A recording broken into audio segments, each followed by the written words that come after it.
Welcome.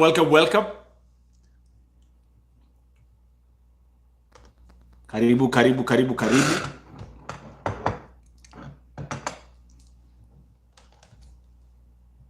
Let's see.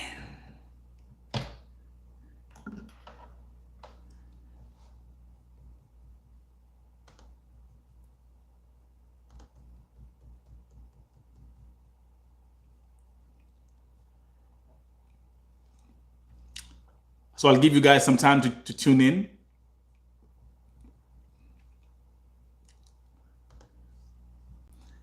I'm calling this the breakfast special, the Vote TV breakfast special. And here I am, drinking coffee at 3 a.m. in the morning.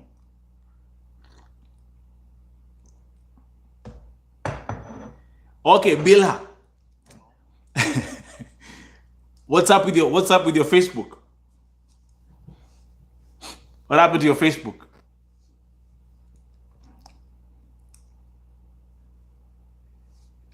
What the model is here? Welcome. Guys, can you imagine I'm drinking coffee. I'm here drinking coffee saa 9 za. Hapa ni saa 9 za usiku na kunywa kahawa. Like I told you guys, hakuna kulala. Hadn't slept.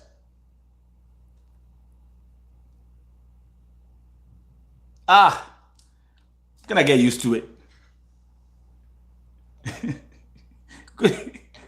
Bilha, we make it 24 hours.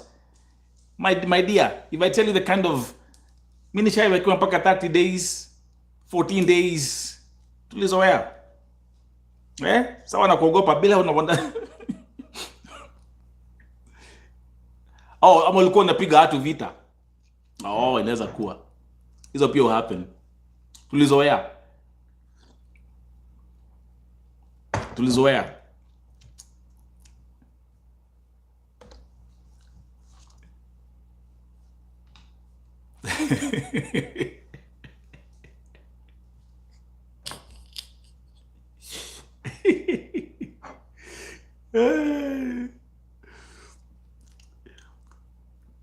Si livestream ilibamba jana Facebook. Moshava.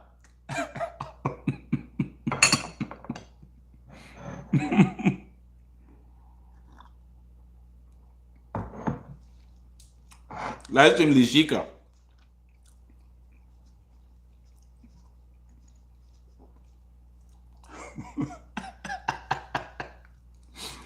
You know,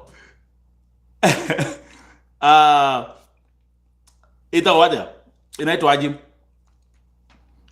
Ojo, that was my first live stream. Yeah man, live stream ya jana ya Facebook, it was my first live stream since live stream ya Betty. Ochi iko hapa. Karibu Ochi.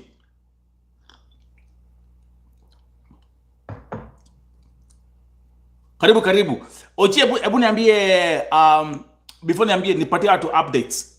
Ochi, hebu tuambie kama group ya Sinai mko nao hapo. Hebu tukotea Ochi. Mazina nakwambia you guys mkajua ile Wairimo horera. I'll give you guys the updates.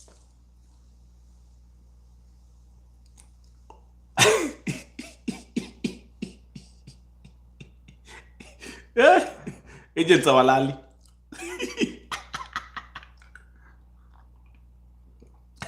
Alafu bila ulicheki hizo account zote ukiangalia. Rebecca Kanjiro karibu. Ukiangalia hizo account zote zilikuwa ni locked. It's locked accounts, fake accounts, bots. Hawalali na hata lala. Kwa sahi sasa hata lala. You know, that's a good thing. That's a good thing with what. Hey, yeah, nilikuwa sidu account zote nilikuwa naambia. Live your live stream by the way.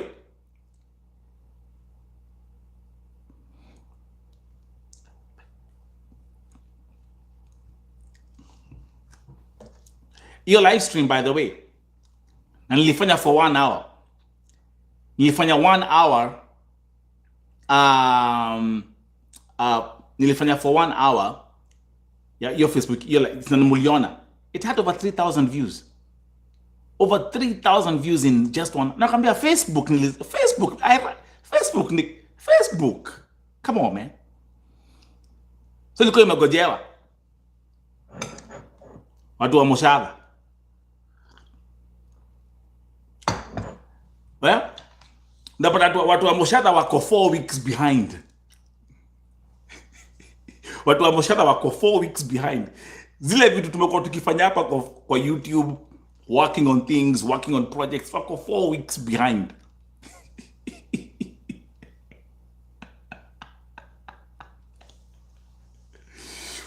So guys, tutapatia I'll give you updates. Again, ni poa. Unaingia kwa tu like tooth na una make technical appearance. Because my Facebook is very powerful. My Facebook page is very, very powerful. Now, the reason why I will always stay loyal to my Facebook page ni kwa sababu Facebook, kama si Facebook singekuwa navo.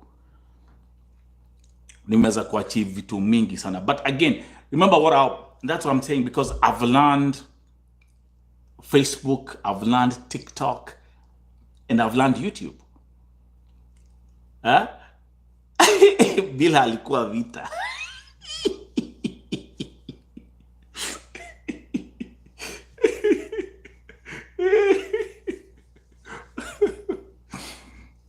Mojada. But that's how it is. Nakwambia, the mentalities is different. Yeah? Zile mambo tumekuwa mimi napelekea watu wa Moshadha News wako 6 weeks behind, wako 2 months behind. And actually for me pia ilikuwa ni poa. Jana shiko liko hey, jeshi likuwa again, and I repeat, just that one live stream in 1 hour, over 3,000 viewers in just 1 hour. How many comments were there? So like what, 1,500 comments, 1,600 comments in just 1 hour.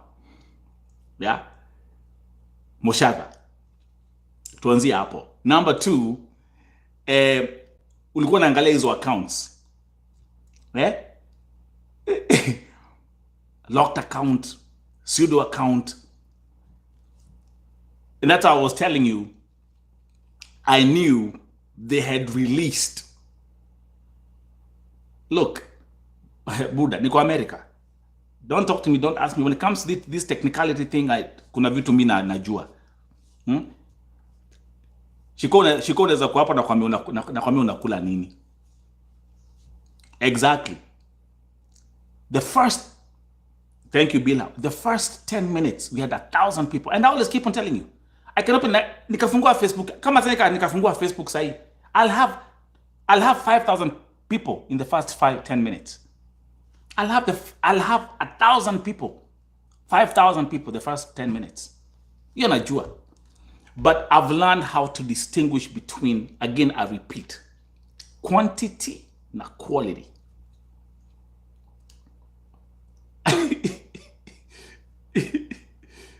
Hey, Bila, hata si, because hata ukiangalia, again, all those accounts, it was locked accounts, pseudo accounts,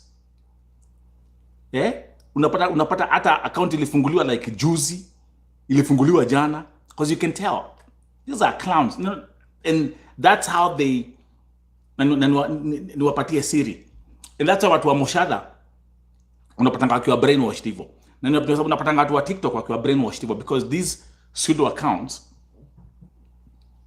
all they do is type wana comment ujinga, wana comment matusi, nini. Don't take that personal.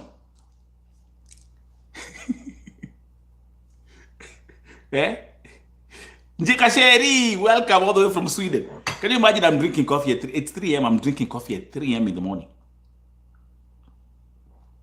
And of course I haven't slept. Sijalala. Mkajua ile kazi imefanywa leo asubuhi, the work that has been done. Man, it's unbelievable. But anyway, just so now you see again the difference between quantity and quality. Hata unapata kuna watu Moshadha, kuna watu wa Moshadha hata hawajui kulikuwa na maandamano, kulikuwa na the first maandamano, hawakuwa wanajua. Unapata watu wa Moshadha, Muthaiga imekuwa ni Riyadh. Like, but that's why you, how many watched that live stream yesterday, by the way? You see the way I handle it. Yeah? You see the way I handle, like it's nothing. Wacha niwaambie, Mungu hawezi akakuwekelea mzigo ambao huwezi kuubeba. Mungu hawezi kukuwekelea mzigo ambaye anajua huwezi kuweka. And number two, God will never pick a chicken to be a leader. Never. Never. Nancy, ingia karibu Gakware. Hujachelewa, nafanya introduction. I was chill out. I was chill out. And again, Shiko, by the we're giving you guys a recap of yesterday's live stream on Facebook.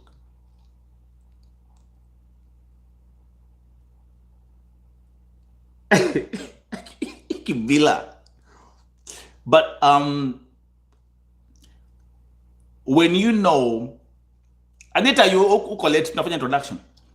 When you know how to handle this stuff, when you know how to handle these things, it becomes like a joke. Okay? And like I always say, Facebook is my biggest platform. I have millions of followers on Facebook. Na nawambianga hapa, nikanaweza nikafungua Facebook live stream sahi, I will have 1,000 people. Bila simuliona. Actually, hata ilikuwa within 5 minutes, we had over 1,000 viewers. The first 5 minutes. Because that was my first live stream since live stream ya Betty. So watu walikuwa wamegojea. Alafu kumbuka, like I told you, I intentionally moved away from Facebook. Ndio wajue ya kwamba I don't need social media to do what I'm doing. But Moshadha only give up. Lakini I repeat, easy accounts, easy pseudo accounts, we know who they create them. Tunajua nani wale wanazi create.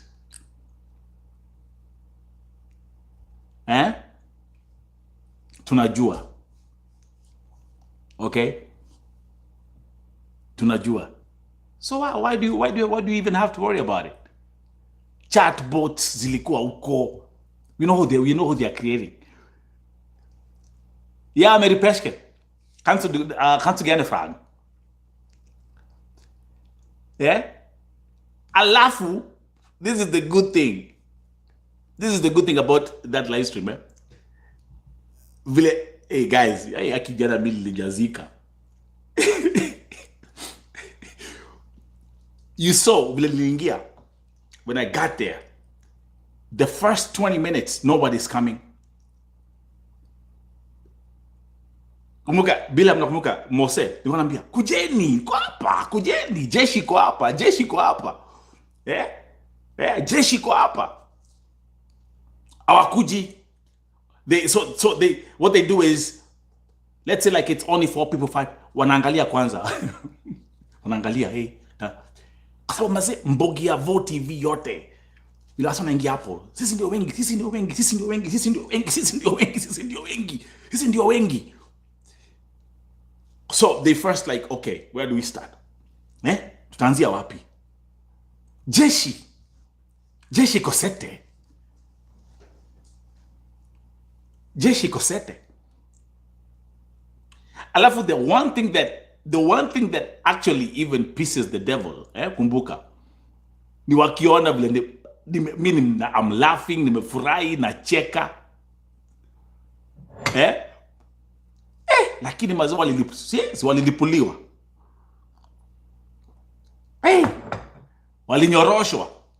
Kama tu nilisema, mkuje hapa tuwanyoroshe, tuwapige makeup, ni aji.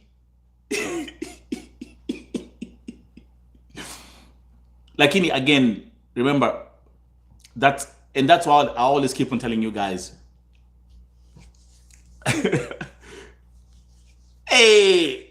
Wairimu, enda uchekila chivya jana iko hapo ku. No, Felisa, whatever, we're doing introduction, so relax.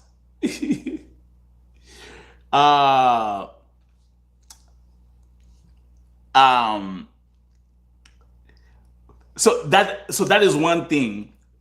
Voice idiane made the crepes krankat. Welche?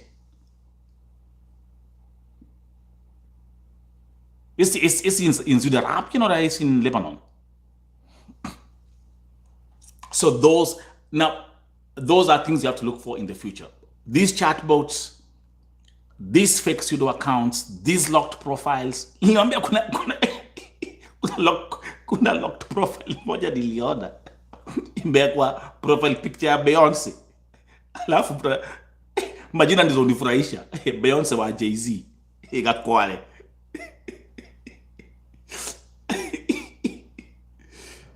Fatma Nasmiu, Mungu akubariki.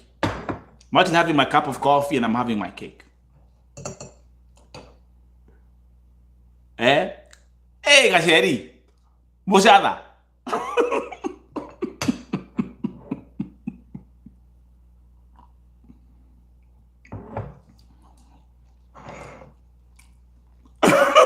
Kala Kabrigida. Oi. Aka mazeka lingangana. Wacha tuwapatie highlights.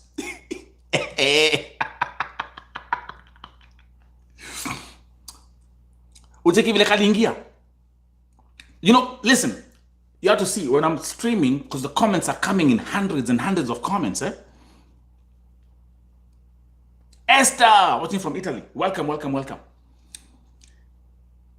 So, look at it from this perspective. Comments, there are hundreds of comments. Lakini ya Brigida linishika. Also, die alte, vergiss die.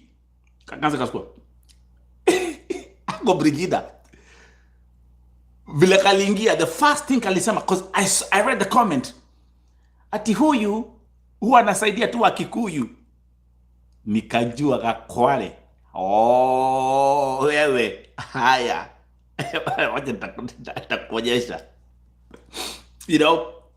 So it was thousands, hundreds of comments flooding in, but I was like, every time kaki comment, nilikuwa nakatupia missile. Kala ka lipstick na tissue paper.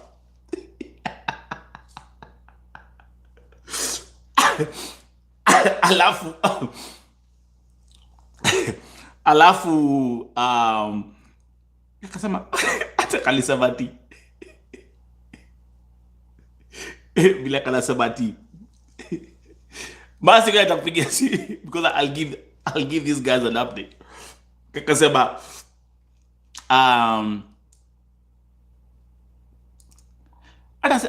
anasema lipstick, hata situmiangi lipstick. So I quickly remember that's why I have, hey guys, I have 3 phones with me all the time. I have this I got this phone, so I'm always with 3 phones, kila time. I got my 3 phones with me all the time. So I'm live streaming hapa kwa Moshada. Kuingia hivi nikaangalia profile yake. Mazeka profile kamekauka. Sasa hapo ndipo nilikamdia. Kasema hii profile imekauka kama Sahara Desert.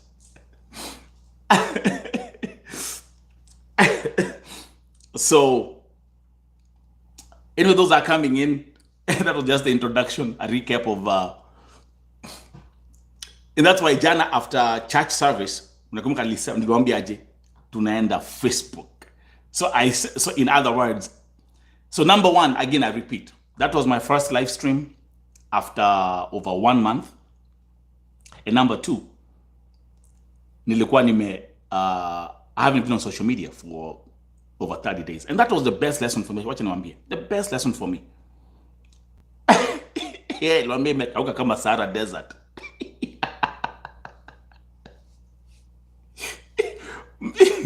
Yeah? You can hata uniletea watu 10,000, hata uniletea watu milioni 1, I'll deal with you, I'll handle you. Okay, hizi vitu inakuwa tu ni clown show. But again, everyone who was there, let that be a learning lesson kwa kila mtu kujua the difference between quality and quantity. But you can't stop a move. You run a movement, man. This is you see this right here? I think I got my Black Lives Matter. Got my Black Lives Matter cap, man. Come on, man. Eh? Kimi. I want to be able goofy. So it's interesting.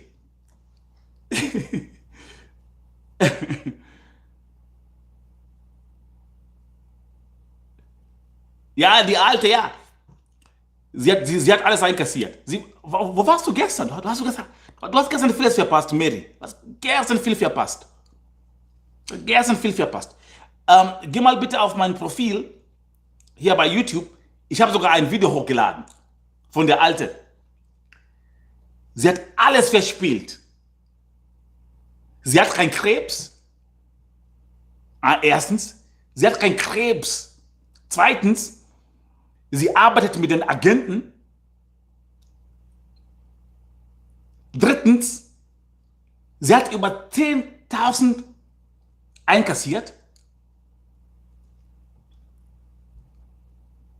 Ich musste alles aber bezahlen.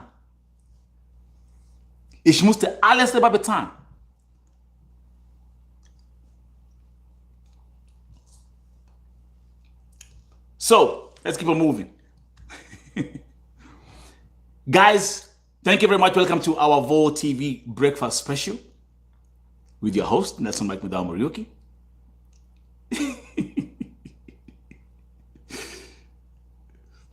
Shout out to my folks in Germany. Shout out to Mary Peschke.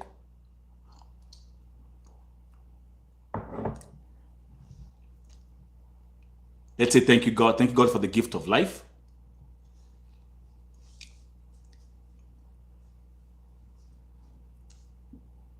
And always learn to be mujua kwamba what we are doing, what Vo TV is doing, we are shedding light. We are shedding light on the path of humanity. That's number one. So let's get back to class. What we are doing here, Mary, bitte ruf die Alte nicht an. Ruf die Alte, bitte. Ruf die nicht an. Geh mal bitte auf ich habe gestern sogar das Video hochgeladen. Sie war hier gestern. Ja?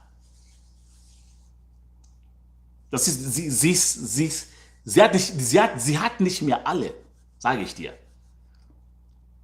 Also du hast gestern verpasst, Ochi war hier, die andere Dame war hier, die dabei, die ist krank, die Alte. Sie hat sogar behauptet, sie hat ihren Mann verloren. Ja, ihr Mann lebt in Kalifornien.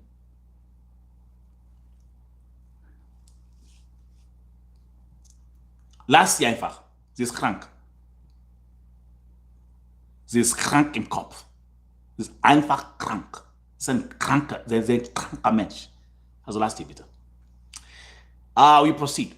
So, what let me actually start with first things first. Kila mtu ambaye yuko hapa, let's say thank you for the gift of life. Kama umeingia sahi na uko hapa, thank God for the gift of life.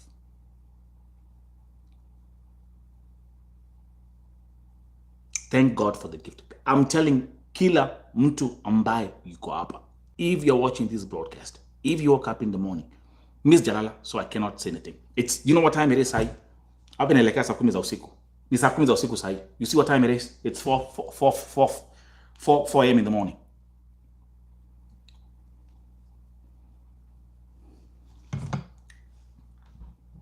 So everyone who's here, guys, asante. Thank God for the gift of life. Number 2, Kimi and the rest, you know what to do. The moderators, you know what to do. Bilha, you don't delete, you hide. You hide the user. You hide it. Una hide, you hide it. Don't delete, just hide the user. Shout out to the moderators. Number 2, nisema ya kwamba, and that's why I gave that message. And I said,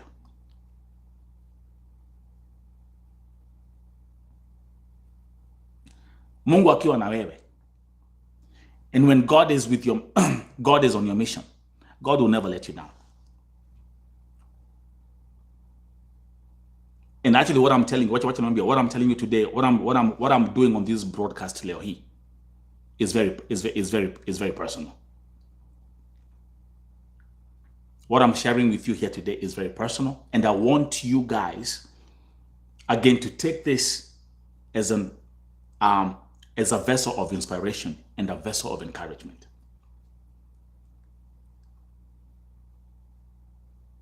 Hizi vitu zote tumekuwa tukiongea, zikifanyika, zina happen. God is always on the way. And that's why I say, everything we do at Vote TV, who do we put first? We put God first. Kwa sababu tunajua, daughter of Zion, man, come on, man. I can do one thing at a time. Relax. Shout out to the moderators. Umelewa. I've seen, and let me give you examples. Tulipofanya maandamano ya kwanza. Yeah? Tulipofanya maandamano ya kwanza,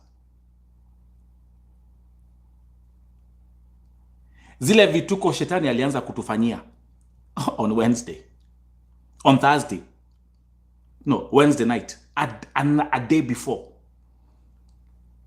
Hizo mipango zake zote, you know what happened?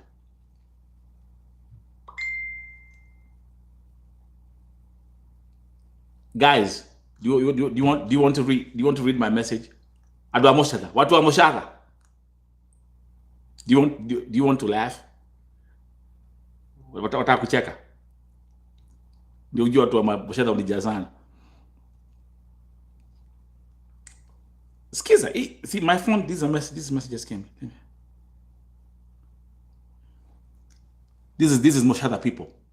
Nelson, I understand you are in Kenya. You are the voice of the voiceless. God bless you. Karibu for Gatufia.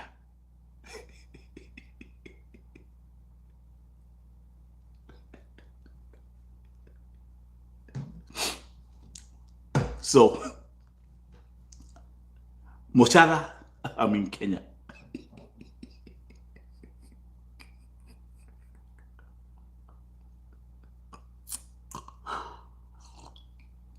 Anyway, tuendelee as we proceed. Retro dufia kakware. This message just came in right now. It just came in right now. Nelson, I understand you're in Kenya. You are the voice of the voiceless. That's true. God bless you. Karibu Gatufia. So I'm actually being welcomed in Moshada already. Kakunya Gatufia. Niko Kenya sahi. Which actually makes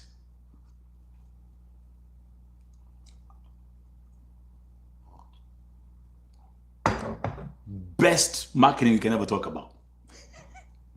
It's true. Nakunya ratufia. I'm drinking my coffee at 4 a.m. in the morning. Na niko moshadha. Kuna video nikifika JK.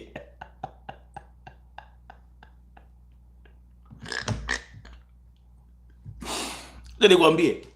Ma agents hakuna kitu hajajaribu.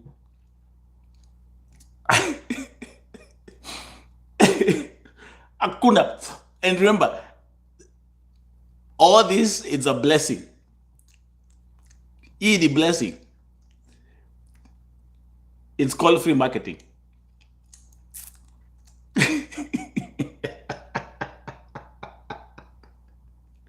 Aki agents awalali wo inasikilia huruma. Mabonoko. Wo inasikilia, mimi wanasikilia huruma sana. Amazai in a movement. So let me come back to what I was saying.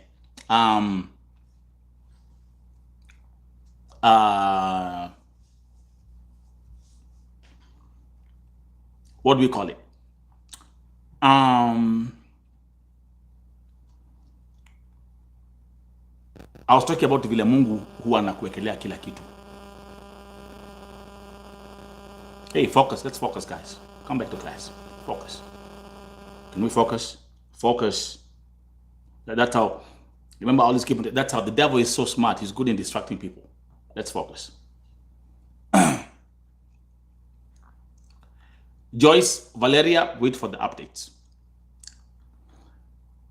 So hiyo maandamano ya kwanza, like I repeat, and niliwaambia on that Thursday or that Wednesday, tulipigwa vitambaya sana,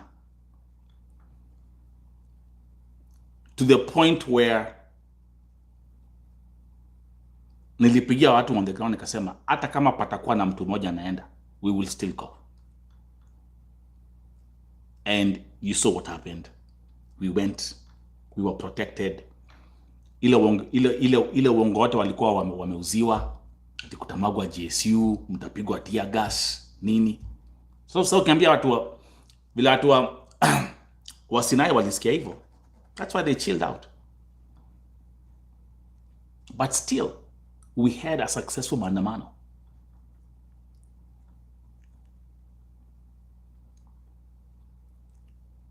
We had a very successful one, and what we've been able to achieve. Number 2, again, that's another test. Kumukeni mazishi ya Beatrice Waruguru. Mnakumbuka watu wamefika, kumekuwa na udaku, wameanza kunyang'anya watu kamera, kunyang'anya watu simu. Mnakumbuka? And then at that particular moment we happened to, na nilikuwa sikuwa Moshada, nilikuwa YouTube. There was one police officer ambaye alikuwa Embu. Happened to be in Embu where mazishi ilikuwa inafanywa ya Betty. Vitu zingine siko, I think about that woman all the time. Esther Wamboi is her name. Sindio bila? And that mwanamke aliamka, took the car, akafuatilia mpaka kwa kina Betty. Kule Betty alikuwa anazikwa. And when she arrived, that of Zion, you better focus. You also gotta, listen, you come here to church every time I speak here all the time. Why are you paying attention to other people?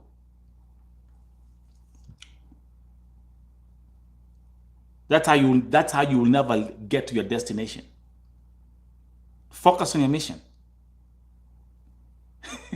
Imagine do you know how many millions of comments I get on my platforms?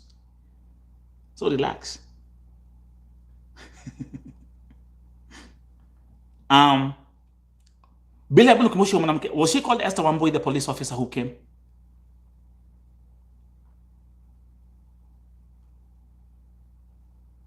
So do you think it was a coincidence? A police officer was watching a live stream up on YouTube. Mazishi ya Betty ikiendelea.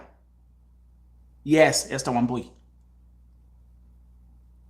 Na huyo alipoenda, when Esther Wamboi went, yeye ndiye alienda, akasaidia wale ambao walikuwa wamechukulia camera equipments, akasaidia kuandikisha statement.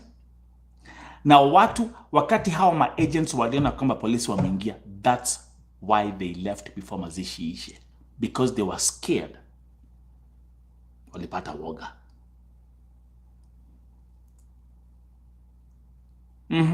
Aliingia huko.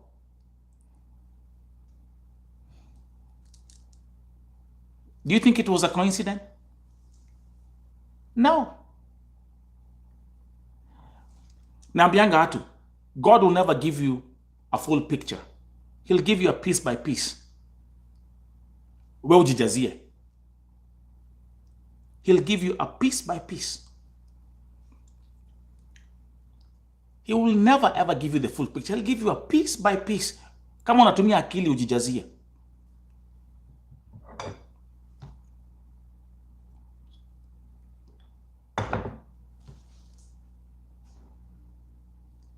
Thank you, Bilha. And that was the first time aliingia hapa. It was her first time to watch a live stream on YouTube. Sine kwa America. So do you think it's a coincidence? It's not.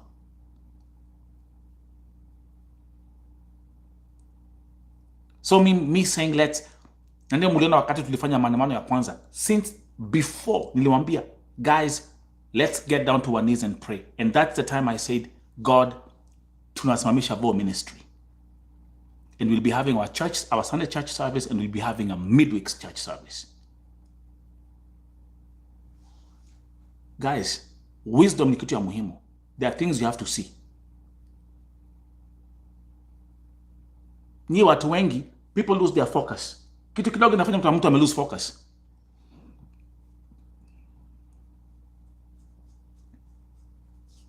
Yeah? Mary, let's get back to the discussion. You can call me on the phone, it's fine.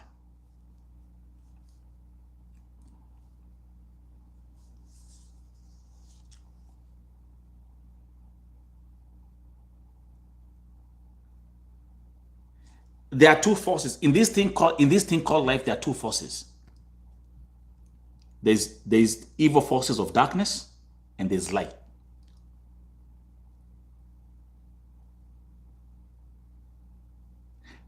The only difference is the darkness will never ever beat the light. I repeat, the darkness will never beat the light. Let me ask you. Let me ask you another question, because we'll be going. I'll give you updates, then I'll go live shortly. Let me ask you a question. Let me ask you an honest God question.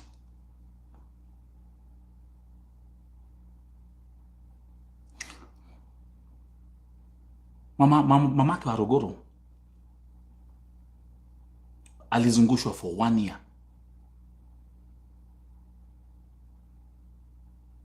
kuhusu mtoto wake.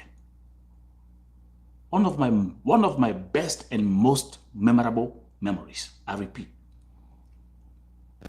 Mamake wa Rogoro alizungushwa for 1 whole year kuhusu mtoto wake.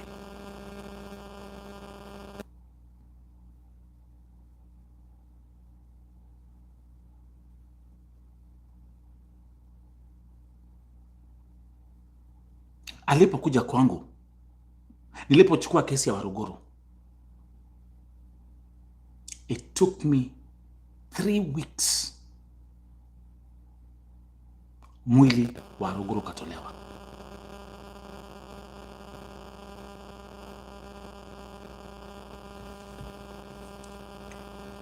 One year, 3 weeks.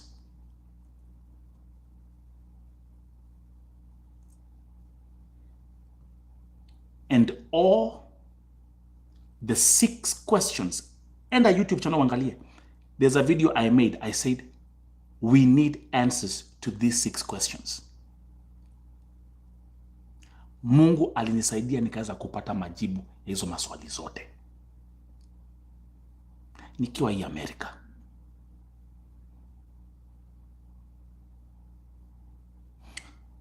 Do you think it's a coincidence? Do you think it's a coincidence?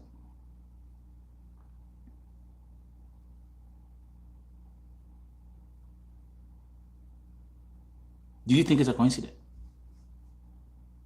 I'm asking you a question. Do you think it's a coincidence?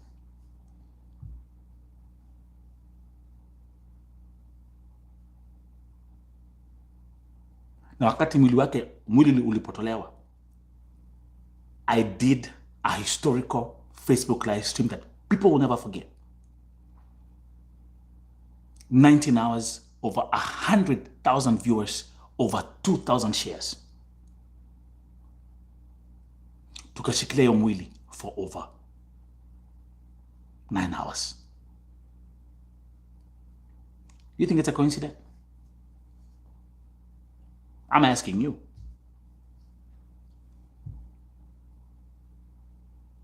I'm asking you. Do you think it's a coincidence? Or do you now understand why I always keep on saying, God first?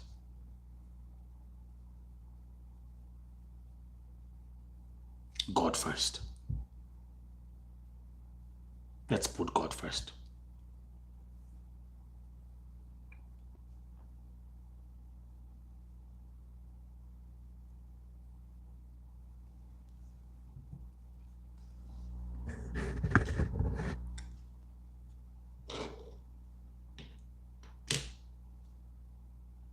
Tuhamwe.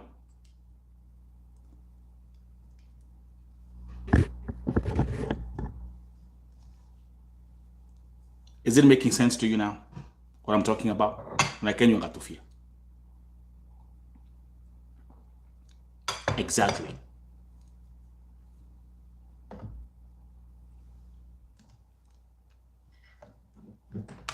Exactly. Give me 1 second.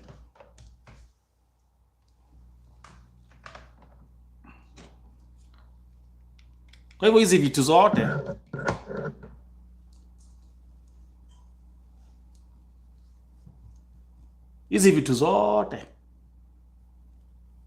let all these be learning experiences for you. Let all these be encouragement for you. Kuna watu wako hapa, acha niwaambie.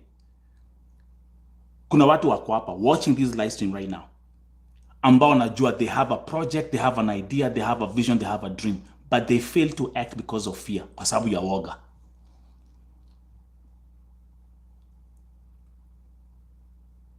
Unaogopa kufanya kwa sababu unafikiria sijui watasema, wataongea. My friends wataanza kunichekelea, wataanza kuniignore. Ama unaambia mtu your idea, your vision, anakuangalia, anaanza kukudharau. And you quit and you stop. Let me tell you something. Winners never quit. Winners never quit.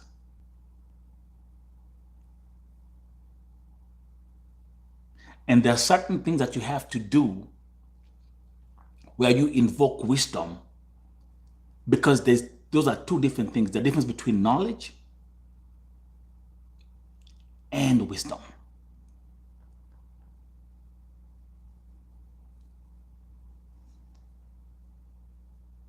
Kuna mtu yuko hapa anakuambia mimi nilikwama. Kuna mtu yuko hapa akona na roho ya kusaidia. For example, let me give another example. Do you know how many people who write? Do you know how many people najua? Especially since I'm about to diaspora. Let me give another example. I know a lot of people hapa diaspora. US, Europe. Watu walifungua orphanage Kenya, walizifunga. Watu walifungua help center Kenya, wakazifunga. And you know what they tell me? Because people don't appreciate. People don't appreciate. People are not thankful. Kutoanishwa, sijui kufanyishwa, drip. and they give up. Me, I've been here for 8 years doing VO. This is my 8th year. This is my 8th year. Imagine how strong I've become and how my wisdom has grown.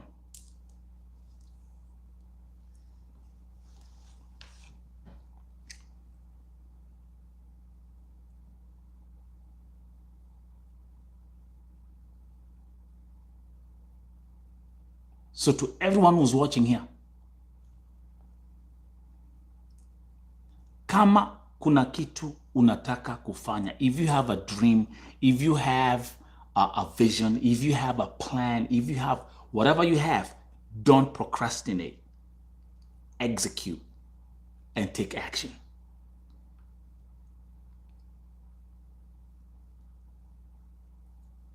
May 12th, I wrote one word on my Facebook, maandamano. Na nilifuatilia.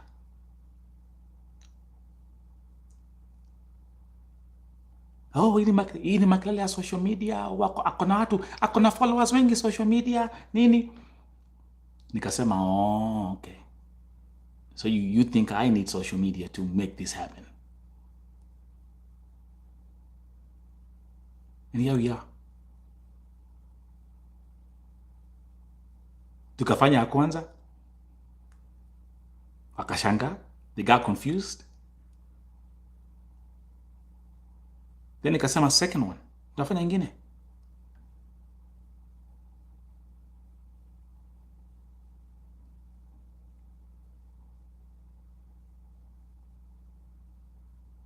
That's it. Winners never quit.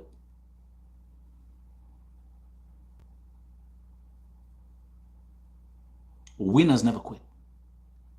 And winners also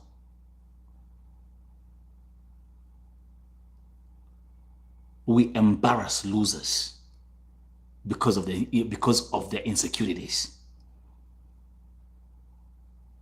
These chatbots and these people you find, upper Mutura warriors, keyboard warriors, the only way they can express their insecurity, the only way they can express their frustration with life, the only way they can, it's the keyboard. Now I'm giving you lessons. Napata mwingine sijui bonake, sijui amemfanya, sijui mwingine amechapa huko na Mwarabu, mwingine ametusiwa huku, mwingine amako huku. So many things happening because people are broken spiritually. When people are broken spiritually, they look for the next thing where they can go and depict their frustrations. Take that from me. When people are broken spiritually, they will look for the next person where they can Give an example. I can randomly say nifungue Facebook page ya Ruto.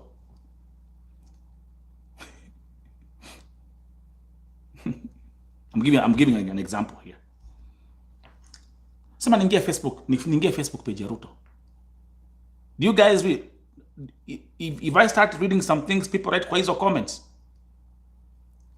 hata mnaweza kusema huyo mtu, hata mnaweza mkasema huyo mtu yuko hai.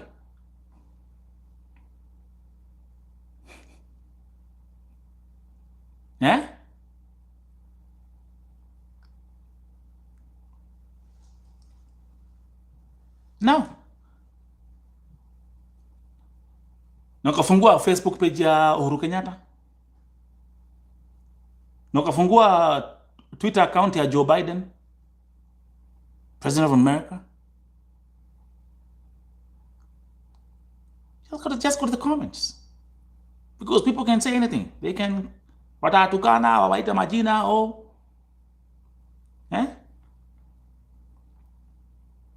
Give you another example. Ruto akachukua simu. Mose. Ruto akachukua simu, afungue Facebook livestream hivi. Aanze kuongea na watu, waseme hey, hapa ni Ruto yuko hapa, ni aje kunaendeleaje nini. unaweza imagine ile mambo inaweza kuwa kwa comments. I'm asking you guys a question. Can you imagine the kind of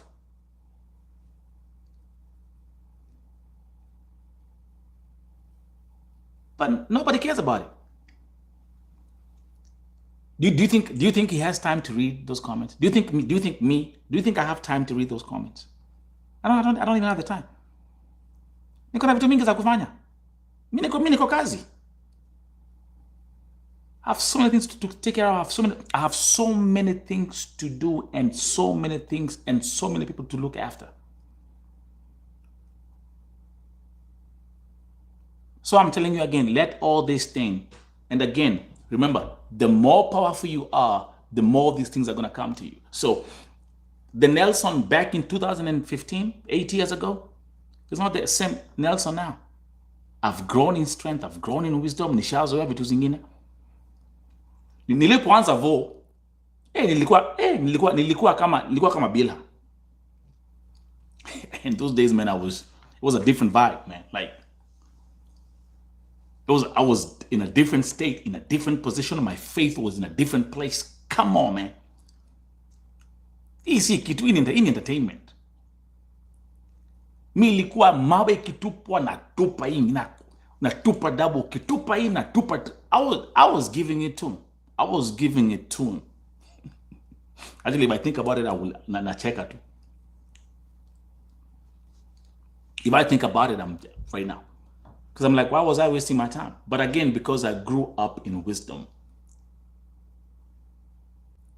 And my knowledge expanded. And when I speak a language of greatness. And that's why all these experience, I've learned the difference between quality and quantity. Because just because I have 10,000 people watching my live stream, it doesn't mean that all these people here are gonna be productive. They're gonna be productive. They're gonna be productive. I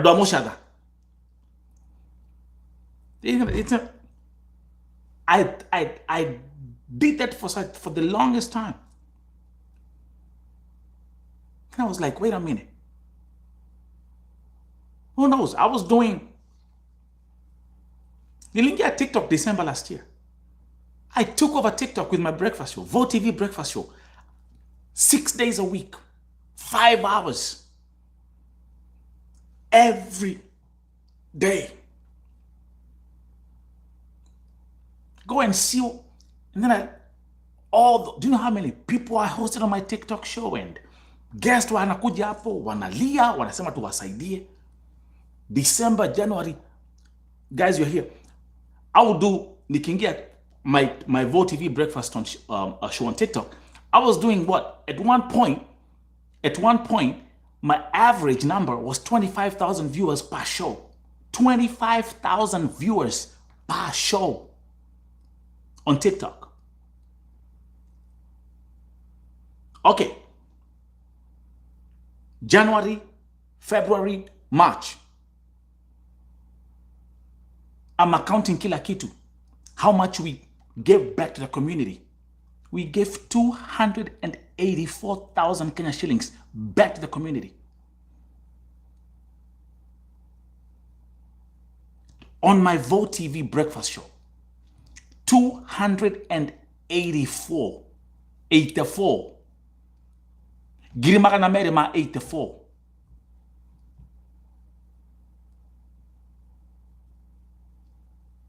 Watu mambo za rent, chakula.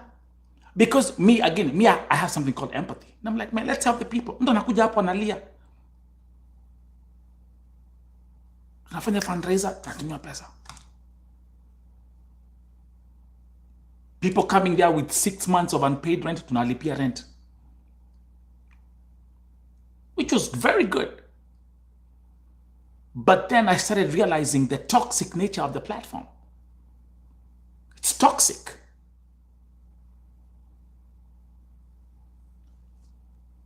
Toxic. Lakini all that, do you hear anyone talking about it?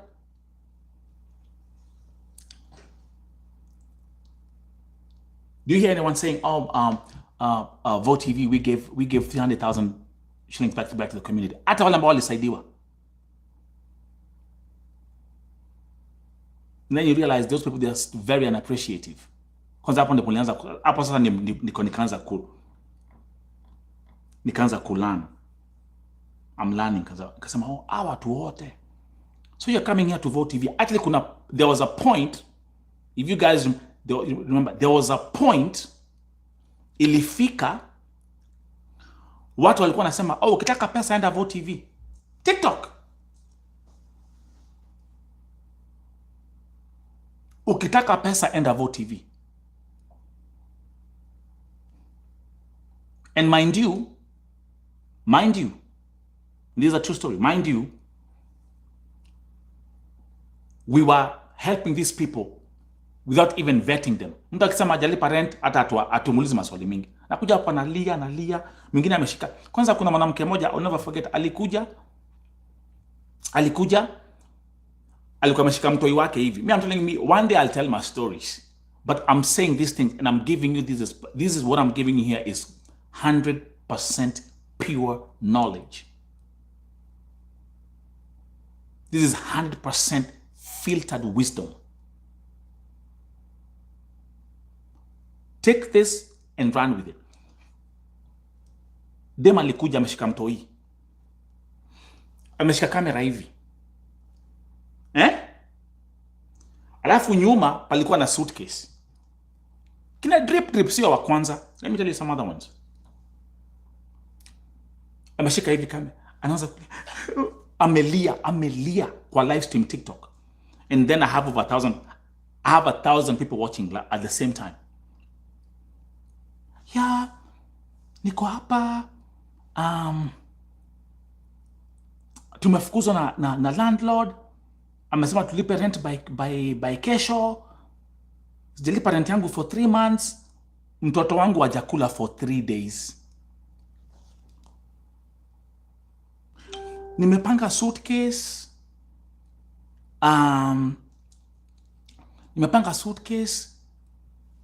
Tumedecide kwa sababu tunafukuzwa twende Ocha kwa mama. She's on my TikTok show. I'm watching. Everyone is watching her. Dem amelia mbaya. Basi nikaangalia huo mtoi. Akasema no way. Kama unasema hajakula for how long? Hajakula for 3 days. 3 days. Comments are coming in, thousands of comments coming in. Akasema okay. Let's do something for this lady.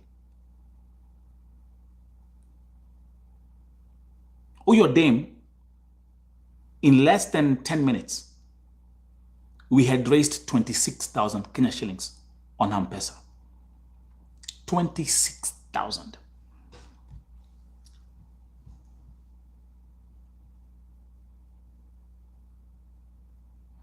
And mostly not because of ati kwa sababu yake, kwa sababu yeye mtoi. Because of that mtoi. Umesikia unachiki mama ameshika mtoto hivi amelia.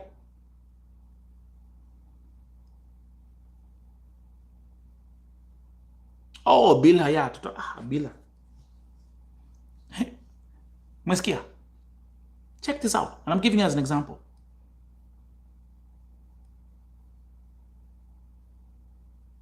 Not even after 2 weeks, not 2 weeks later. Hata wiki mbili hazikuisha.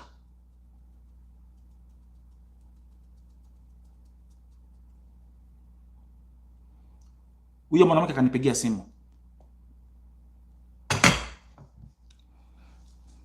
Hello, Mike. Niko na shida hapa. Shida?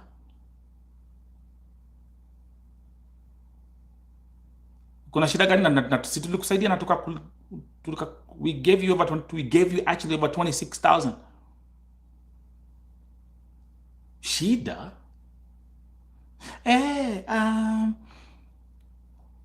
Husband yangu ameshikwa, sijui mambo za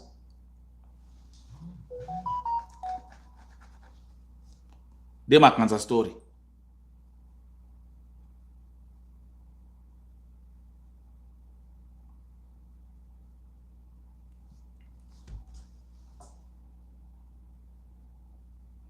Ati kama unaweza nitumie 25,000. Blah blah blah blah blah. You want to get 25,000?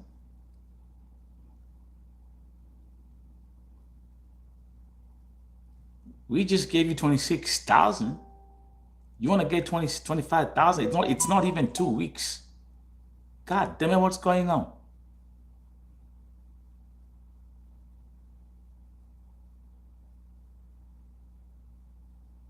Exactly. So we are top of that. Okay. So that's how that's how you started learning about these people. Exactly. They make you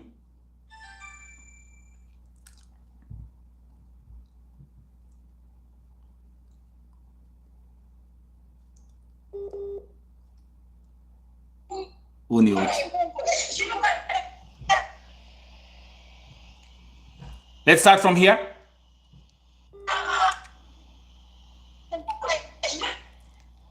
Let's start from here. Inisumia Ochi. Let me welcome the first group in Sinai. This is exactly what's happening right now. To go Sinai today, and as I continue to give you some breaking news of what's going on top of the hour. Oji, simu yako ina hang.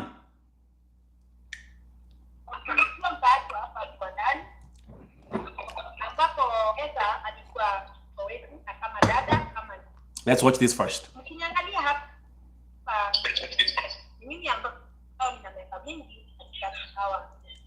Na niko pamoja nao kwa sababu hao ndio wanaadhiriwa sana na kwenda kutafuta kazi ya nje. Lakini swali moja ni kwamba tunauliza, kwa nini serikali ya huku kwetu Kenya inawacha tunateseka hali kwamba tunaangalia hawa watu wakiwa kwetu wanalindwa vizuri? So right here now we at Sinai first, guys. Sinai, andikani Sinai. Wewe ndio mama yetu. This is a first update from Sinai, guys. Let's keep on running.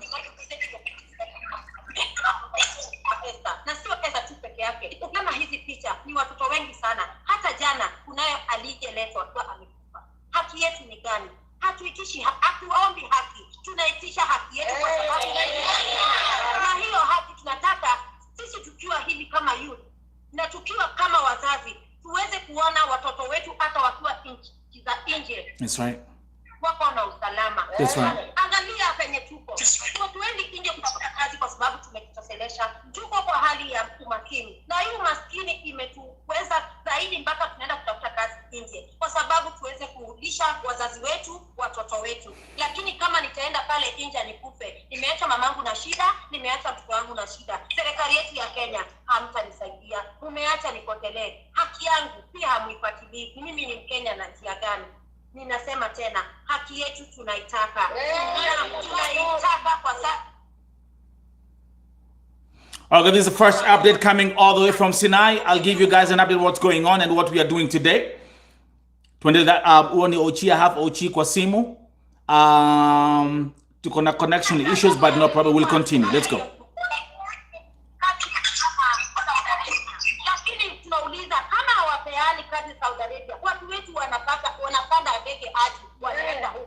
Yeah, she's there. Tunaomba serikali wale walio kwa kiti ya wamama wenzangu, na ambapo tunasema hawa watu wetu wanateseka. Angalieni sana hii hali ya watu kwenda kutafuta vifungwe zote. Wacha tuishi Kenya yetu na shida mpaka tujue Wakenya wetu wakienda nje wako kwa mikono salama. Ni hiyo ndio ninasema, na bado tutaandamana kama hatutapata justice. This is our first of all, the first update all the way coming all the way from Sinai. This is the hometown of the late Beatrice. Waruguru. And also kama mlivyoona ya kwamba pia sister yake yuko hapo.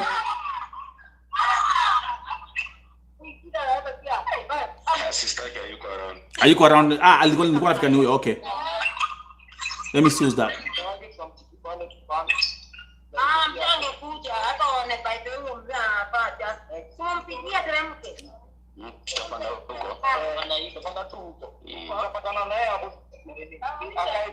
This is one of the first official updates for the day as I tell you guys what we are planning and what we are doing and how we are going to run this thing.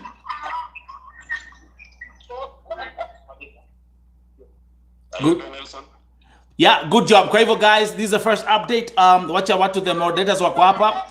This is the first update. This is the folks on the ground in Sinai.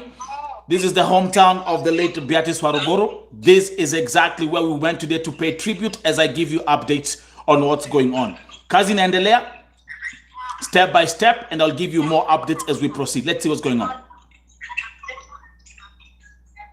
Wow. And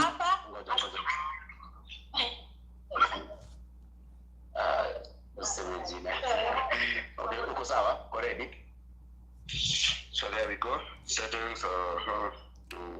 Good job, Ochi.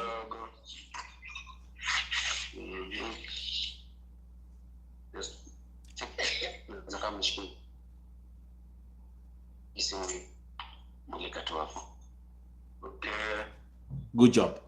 So there we go. Already. And in 5, 3, 2, 1, action. Mimi naitwa Leti. Niko hapa kusaidia. Kiangalia hapa ni mrembo sana. Kiasi alipenda kutoka hapa na urembo wake ataenda atafute kazi ya nyumba Saudi. Ni shida ilimtoa hapa ikampeleka Saudi. Ili apate tu ile kidogo atakuja kusaidia ama kusupport familia yake. Lakini sasa ona kitu imemfanyia. Amejitoa hapa anaenda Saudi kutafuta job. Anarudi hapa ameuliwa, wamechukua body bags. Isi fair. Huyo skola mwenye alimpeleka hapo ako tuko anatembea na huyu mchana na kachini. Sasa familia ina safa sitiko na auto. Okay, as we proceed, this is the first breaking news update coming all the way from Sinai.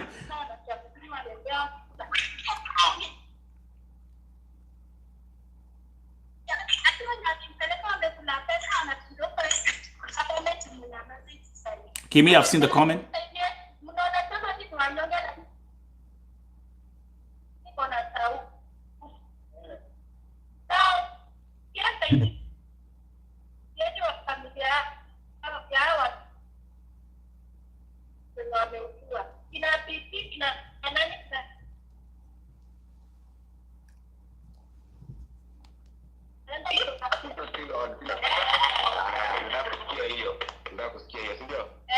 In general, in 3, 2, 1, Mandamana is still on sawa. There we go. In 3, 2, 1, action.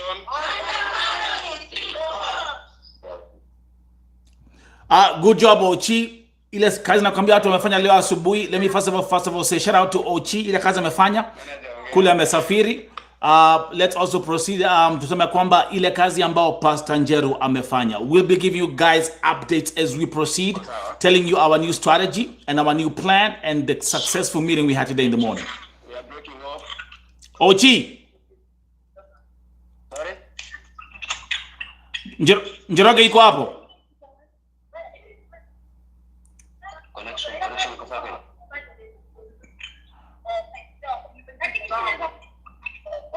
So this is the hometown of the late Beatrice Waruguru.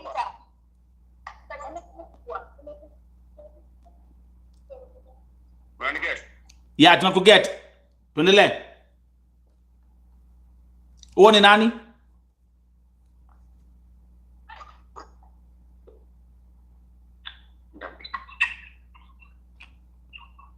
Ochi, do you want to... Oh, wewe ni Njoro.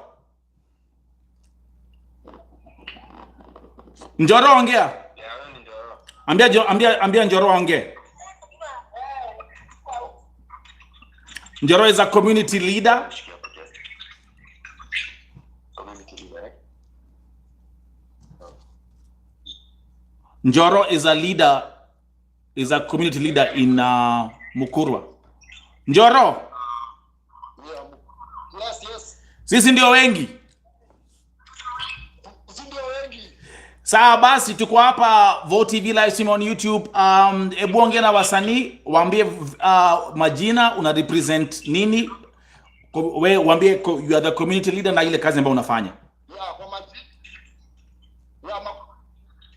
I'm a community leader and volunteer here in Mukuru slums, but I operate in all over Nairobi kwa slums. Mbiki tunaambia watu, kwanza watu wa slums.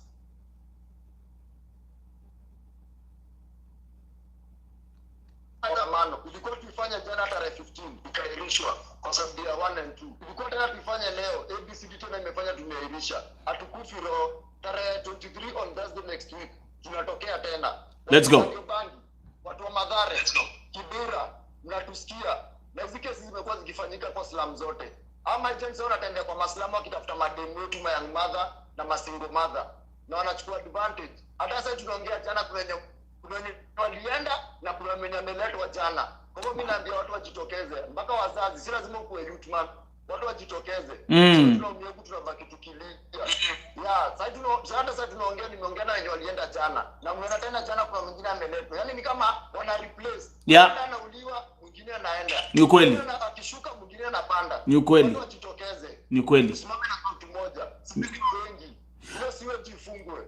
Okay, Njoro Bwambia ase ulikuwa one of the organizers wa mazishi ya Beatrice Waruguru. Hiyo kesi ilifanya usikie aje? Ulikuwa unajua Betty? Betty tumeshina hapa tukituka, alikuwa community volunteer. In fact alikuwa mentor hapa Hope Worldwide Organization. Akakuja akaconvince akaambiwa kuna job ya kulipa do mingi, akabidi ameenda. Na sasa hapa wale watu walikuwa na mentor wako hapa kwa slums. Wamelia sana. Betty tulikuwa tuna volunteer naye hapa vizuri. Sasa ndio tumemzika. Sasa tunakaa hivi tunasikia tena wengine wameenda. Tunashtuka. Na sasa hizi training wanapelekwa 2 weeks. Ukishia training 2 weeks, hata anataka kutuambia kwa heri, anapelekwa direct. Juu anaweza kuja tumdiscourage hapo sekuenda. Tuseme wanaendeleza ama agent. Ai, Njoro.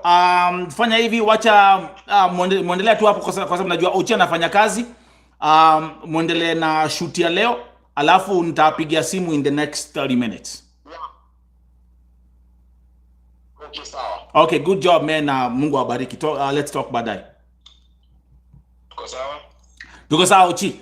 Ochi, endelea na kazi and then I'll call you guys in the next 30 minutes. Sawa. Okay. Inshallah.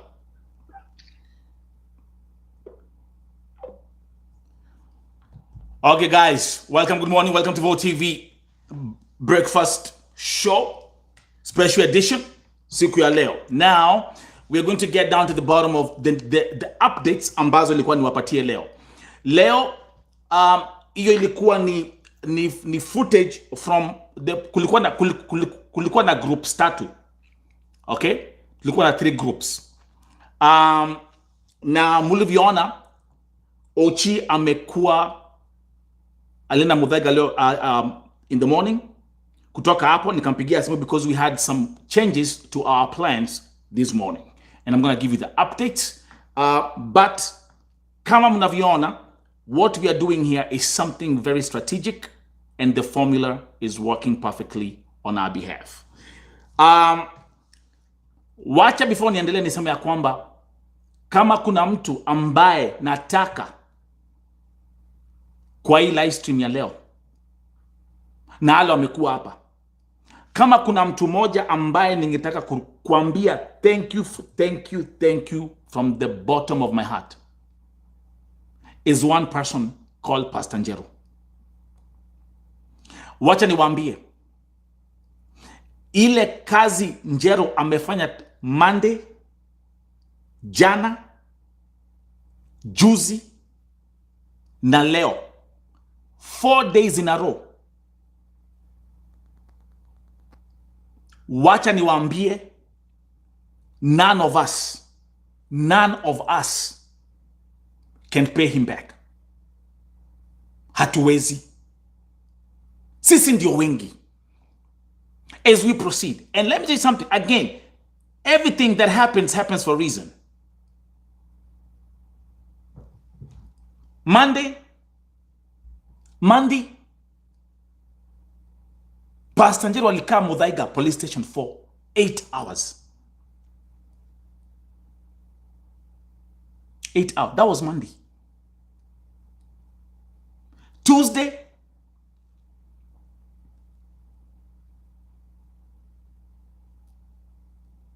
akaenda kwa the regional police center, command center in Nairobi.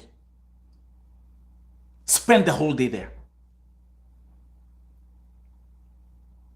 Anaambiwa, natumiwa, na change barua, na update, all that stuff. Jana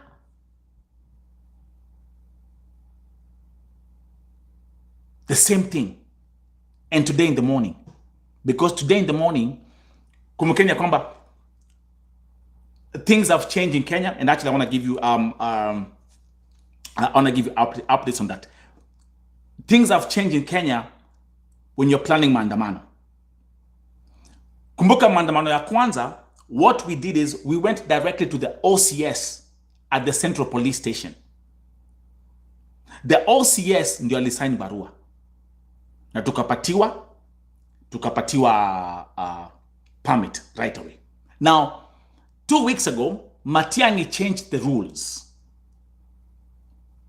Now, remember, at the same time, kukona mambo za the presidential elections. So, a lot of rules zimebadilishwa.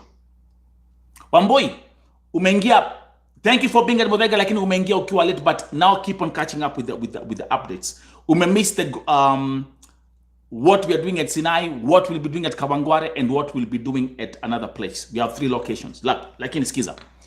So, our permit, ile barua ambayo nilikuwa nimeandika, kumbuka tumekuwa tukichange. Pastor Njero ameenda Muthaiga, ameenda kwa regional police command office Tuesday, jana na leo asubuhi. Today in the morning, Pastor Njero was on the road at 6:30 a.m. in the morning. Because today is when we had to go and iyo barua inasainiwa na 3 people. Kuna the deputies na kuna the chief commander. So the deputy commanders had signed the barua already. Then from jana, barua ikachukuliwa ikapelekwa kwa the chief commander. So Pastor Njero had to go there today in the morning mapema and akaichukue. So when he went there, again, because kuna rules zimebadilika za mambo za maandamano, and I want you guys to pay attention. Now, tukaambiwa, and this is a communication, tukaambiwa, because kwa barua nimesema we are going to the Saudi embassy. The chief commander could not approve iyo barua because ukisema we are going to the Saudi embassy, which is a foreign entity in the country, itakaa ni kama tuna target the embassy. Those are different rules. It's a foreign entity in the country. So, we had a very good meeting last asubuhi. And let me tell you something. Number one, the law is on our side. So, we were told exactly what to update kwa hiyo barua. Tuhamwe. Hapa in Vote TV na mianga watu kila kitu ni mutaratara. And everything is being documented. So we cannot say we are going to. So they told us, wakatuambia exactly what we have to write. Okay? So, after that update, again, Pastor Njero atarudi apatie, now the chief commander apate barua. Akipata barua, then we'll get everything approved. Now, one thing that I like, kuna kitu moja ambao tumeambiwa. And guys, this is exactly what I want us to focus on. Imesemekana, kwa hii barua niandike Listen to me. Kwa hii barua niandike what the Kenyan women in Saudi want. Ni haki gani ambazo tunapigania? Nikaambiwa kila kitu niandike kwa hiyo barua. So everything has to be actually now, even nikianza kuandika, let's say for example like the way we are saying we demand our sisters wakuwe na 1 day off, our sisters waache kuuliwa. That was in there already. Nilikuwa nimeandika human trafficking, modern slavery and killing. So what we will do is nita-update hiyo barua tena, tuanze include the other stuff. Our sisters are being overworked? Yes, they are being overworked. Are they being paid less? Yes, they are being paid less. Are they being emotionally abused? Yes, they are being emotional. Because for all those points, we have to include them in the new letter. Then hii barua sasa ikipelekwa, we give it 4 days. We give it 4 days. Tukipatia, these are the new rules. Again, the new rules set up by the new Matiang'i office, and everything which we are doing by the book. Tuhamwe, it doesn't make any sense. So what we decided to do leo asubuhi, kulikuwa na group ilikuwa inatoka Sinai. Kuna group ilikuwa inatoka Kasarani. Na kuna group ilikuwa imesema itatoka Kawangware. We had taken care of the logistics for everyone. Njoroge is a community leader. Mike is a community leader. Hao ndio walikuwa wana coordinate the group in Sinai. So everyone, again, we all also have to consider that kila mtu lazima kuwe safe. It's peaceful, and we are following the law by the book. So, the meeting which actually we had today in the morning, again, imekuwa ni baraka. So, coming back to you guys and telling you, people like Ochi was awake at 5 a.m. in the morning. Ochi by 7 a.m., 7:15 alikuwa all sops. Ready. So wakati Njeru alitupatia feedback kutoka ofisi, what now we had to do is we had to change our strategy, change the date. So kila kitu ina run the same way. Same plan tulikuwa tumepanga kila kitu. But now tumeweka the new date to be on the 23rd, which is going to be next week on Thursday. But itakuwa kila kitu the same. Na ndio sababu the first thing nilifanya, niliandika statement thanking the security forces for the advice and how they have been helpful to us the whole week. Tuhamwe. Kwa hivyo kila kitu ni mutaratara. So Ochi, because palikuwa na group ambayo ilikuwa Sinai, nikamwambia Ochi chukua, because kumbuka tulikuwa tumerent camera, tulikuwa tumerent laptops, kila kitu. Enda kwa group ya Sinai, go and talk to the people in Sinai. And I'ma tell you why. Because sisi wote ambao tuko hapa, na sisi wote ambao tulienda maandamano ya kwanza, we still owe the people of Sinai. We owe the people of Sinai.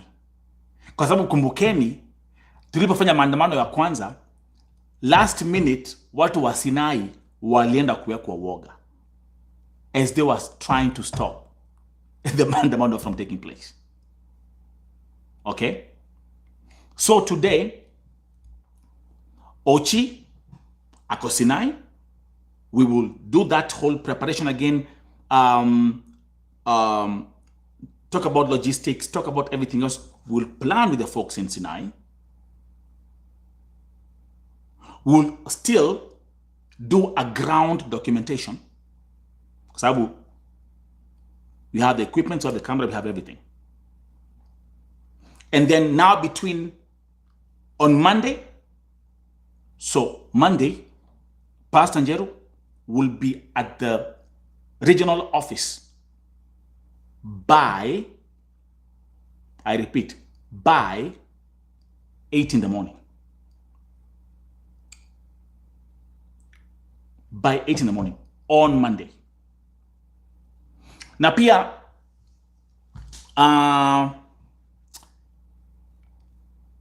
these new rules are being applied especially because of the presidential elections. So we are doing this during the presidential election. There's so much going on.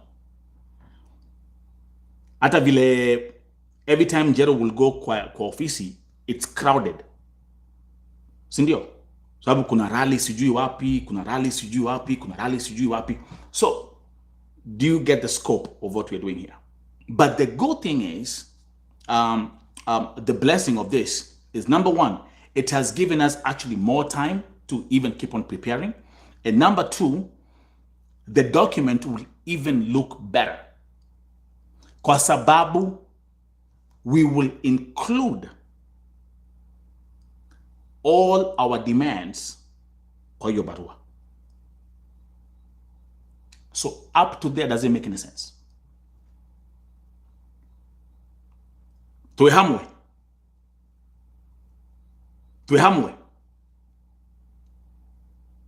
So you guys, by the way, mumelala mmeamka mko poa, mimi sijalala. And so this is exactly what happens. Nimekuwa nikiambia, if you guys if you understand ile kazi ambaye, the time and the energy you need to organize something like this, I'm telling you it's intensive. Give you a simple example. How many phone calls do you think I've made today in the morning? I mean, hapa ni usiku. How many phone calls do you think I've made today in the morning? How many phone calls? Hata before niingia live. Hata kuna my sister ambaye alikuwa alinipigia akiwa Muthaiga before niingie live stream. Nikamwambia no problem, don't worry. This is what we have. Akasema the same way nimewa explain. Akasema Nelson, no problem, hakuna shida. Nitarudi to home. Alafu mimi Thursday nitakuwa hapa. So nothing Catherine. So nothing has changed. But what's going to happen is by kesho, we will have the Sinai production. We will have that production out by tomorrow morning, which is going to be actually a feature of our pre-preparation. So the pre-preparation series for our Mandamano. And the good thing is again, ata ofisi knows that we actually already had Mandamano ya kwanza. Because even the chief commander alisema, oh, they had, walikuwa na maandamano ingine, which we said yes. And acha niwaambie,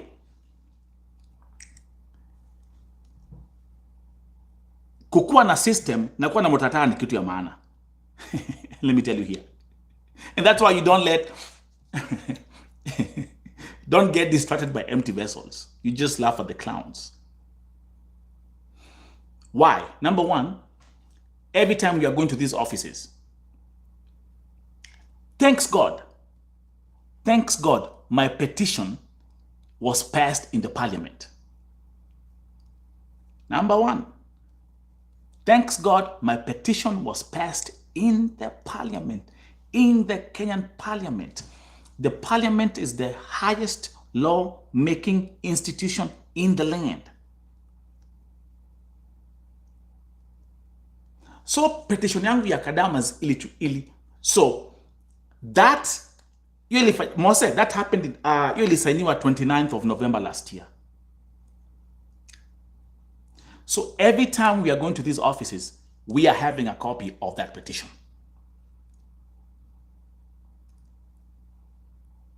Number 2. Tulipofanya maandamano yetu ya kwanza, hiyo barua pia ilisainiwa, na hiyo barua tukapelekea Ministry of Foreign, tukapelekea the Cabinet Secretary, Ministry of Foreign Affairs. So even that copy, we have it.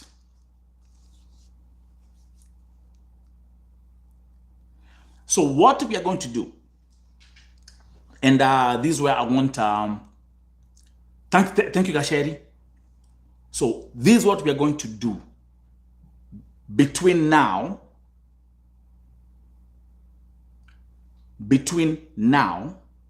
and Monday.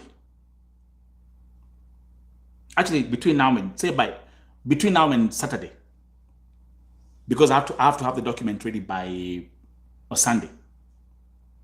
What we have to do, we'll be coming here and we'll be having a discussion. Tunaongea.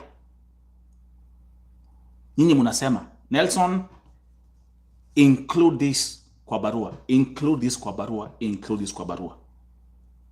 Moderators, please do me a favor. You'll be taking notes. Okay? And me, I will be updating. My laptop is here. So for example, like now, Njeri ameandika hapa mambo za being overworked, kila kitu.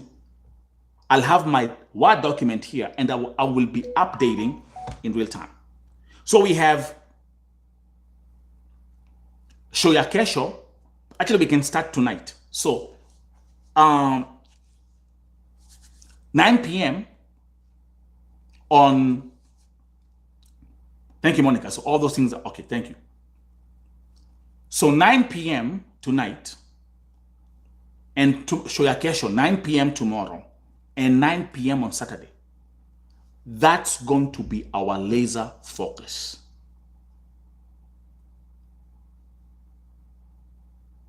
Okay? So we have more room to prepare, more, actually a better organized system, because sasa I will include all our complaints kwa barua.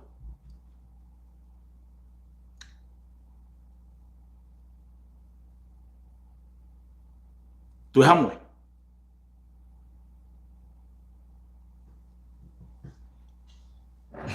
Nakunywa kahawa saa 10 za usiku.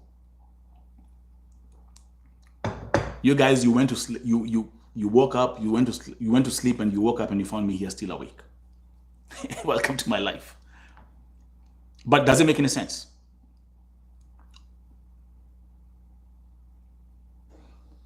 Nilisema, this, what we are doing is for us the people. Hii maandamano hakuna pahali imeandikwa Nelson Mike without Muriuki. No. It's us the people. So like now, whatever you meandika hapo, I've seen it. Mambo za polisi, mtu akitoroka aenda kwa polisi, anapelekwa, anafosiwa kurudi kwa ile nyuma na kuwa nafanya kazi. So can we, tuseme ya kwamba tutakuwa na mkutano ya bunge ya wananchi. Bunge ya wananchi today at 9 p.m. tomorrow at 9 p.m. and Saturday at 9 p.m.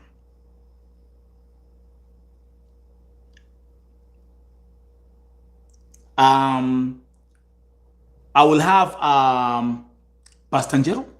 Actually, let me actually even see if I can get him in Kosimu.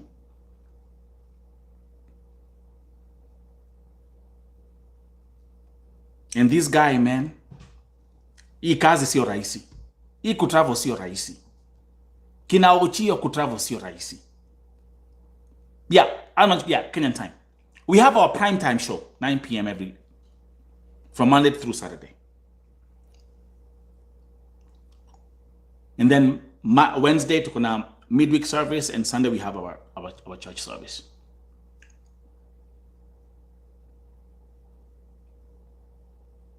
Yeah, so can we actually, let's do this. We will save, I'll do 25 more minutes because there's something I want to touch on before to Malize.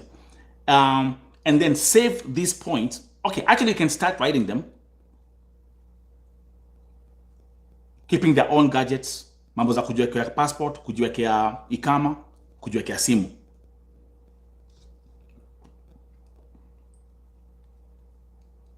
So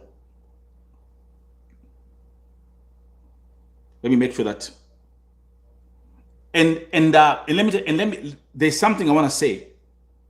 There's something I want to say about Pastor Njero. That's now, I will say this now.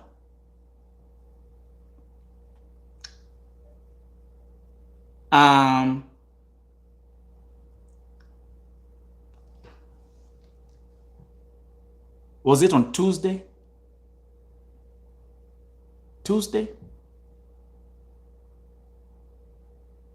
Even I think it's Tuesday. Sorry, I might mix up the days, but it's either Tuesday or Majana. Imagine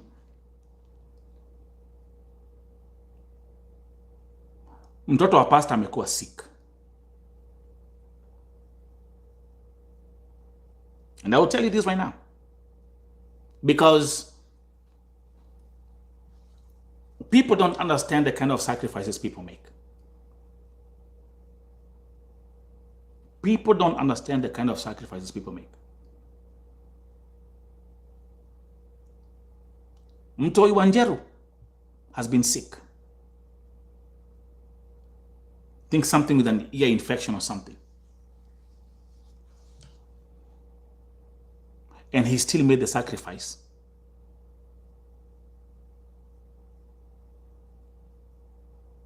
The whole of this week. Anakaa Muthaiga 8 hours. Anakaa huku sijui 4 hours. Anakaa huku. Pastor weko. Niko kwa matatu. Weko. De dudhine.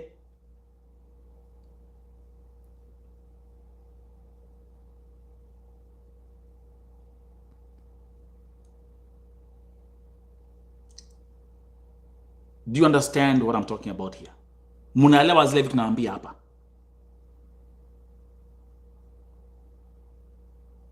Kwa hivyo tafadhali, hata I think ilikuwa ni jana. Was it jana? Alipotoka kwa police station, he went to the hospital. He went to the hospital.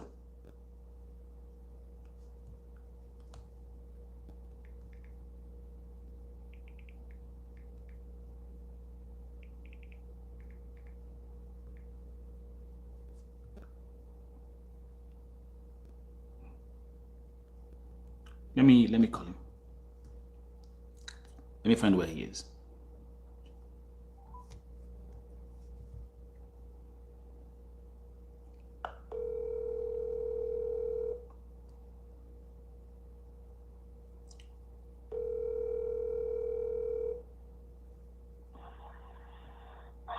Yes, sir. Hey, you there? Yes. Oh, the breakfast show we to YouTube we. Yeah, kila kitu imeendelea poa na kila kitu inaendelea poa. Nilikuwa na explainia watu vile tumeambiwa na vile tumeplan and the good news of everything. Nilikuwa ku make sure uko poa. Uko wapi sasa hivi? Mimi niko poa. Mimi niko tao. Uko tao? Sijachomoka tao ba. Okay. Swali alafu mtoi iko aje by the way?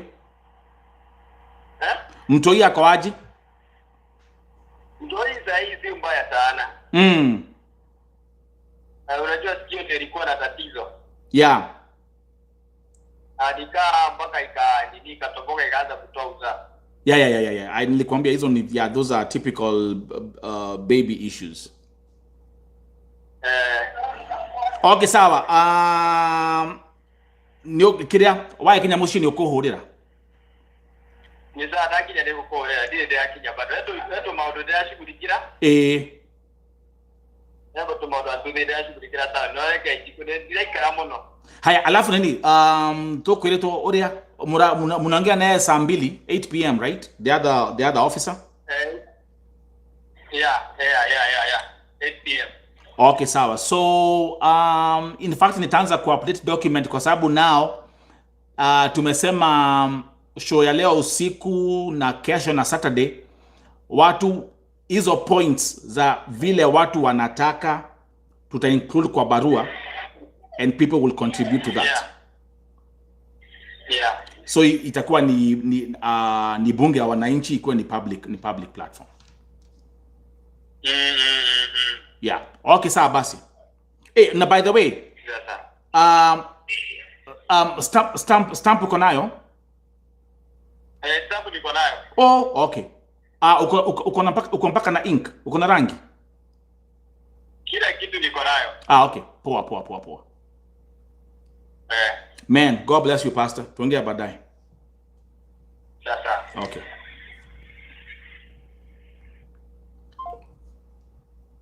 Okay. So, thank you, Jackie. So, again, hizo vitu zote, remember what I always keep on saying? It's quantity versus quality. Catherine Karaoke, thank you. Acha nikwambie, kuwa mtumishi si kazi rahisi. People don't understand that. When I say I'm a servant leader, when I say mimi mtumishi, it's not easy. But when you're built for it. Okay, thank you, Gasheri. Gasheri all the way from Sweden, welcome. Thank you. My sister all the way from Sweden. And all your support and everything that you guys have done. Ochi yuko hapo. Dan, kazi safi. Awesome. Munaona? People like Ochi. Iti nikwambia nikianza kuongea mambo za Ochi hapa. Tuwezi maliza. But only God knows the sacrifice these guys make. Only God knows the kind of sacrifice Ochi makes on the ground. People like Njoroge. People like Mike.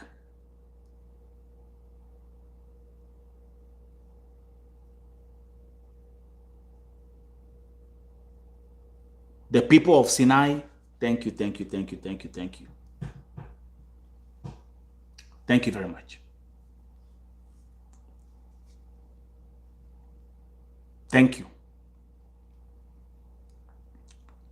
Na mujue Sinai, hiyo Sinai mzima, the only people that can go there with a camera is Vote TV. Ni tu Ochi peke yake. Ochi hebu waambie. The only. Sio KTN, sio Citizen, sio sijui wapi. Sio Motura TV sijui nini. Mariage TV. The only people that can ingia Sinai na camera ni Vote TV.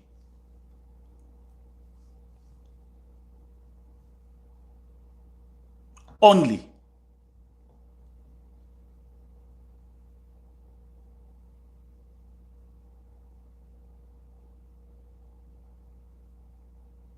You guys, do you know Ochi has been sick for 2 weeks now?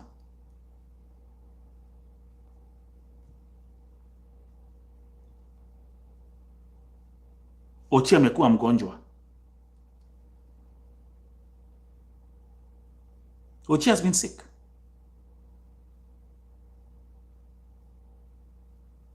And still,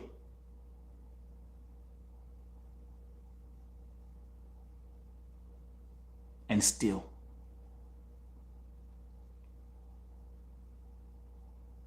The sacrifices we are making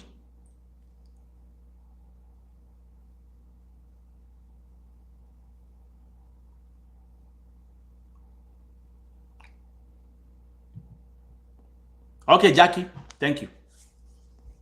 Tuendelee.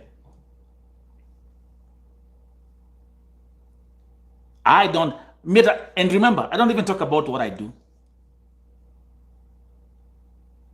and the time I sacrifice and everything else. No, I don't.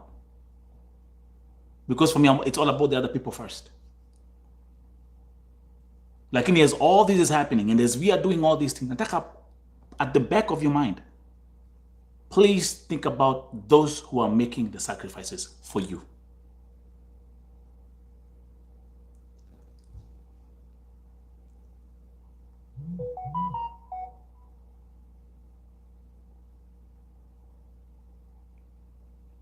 Ni ile kazi imefanywa.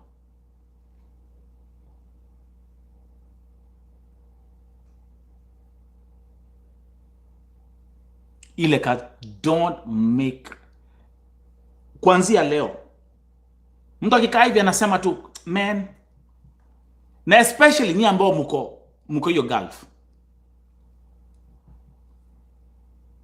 ni ambao mko Gulf,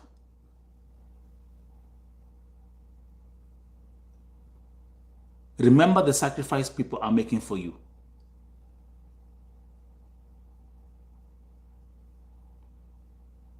Know the sacrifice the people are making for you.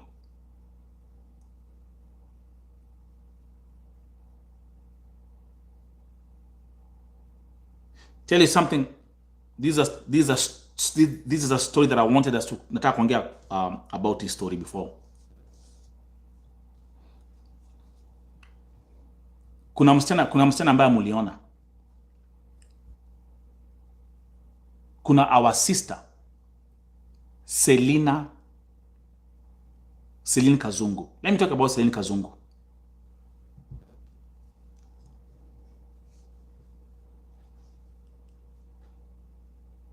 Kazungu alipokufa,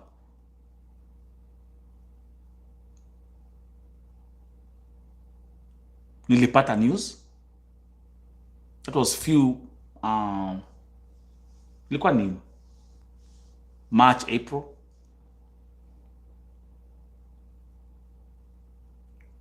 Na nikapost story ya Kazungu, both on my Facebook page and here on YouTube. There's a video. Enda uangalia about Celine Kazungu. Huyo msichana aliuliwa na medical report ilisema ya kwamba alidungwa. Bilha, man, that's a problem. Bilha, when you leave and you come back and then you want to catch up, can you just, there's so much that umepass mambo mingi sana. Do me a favor, please.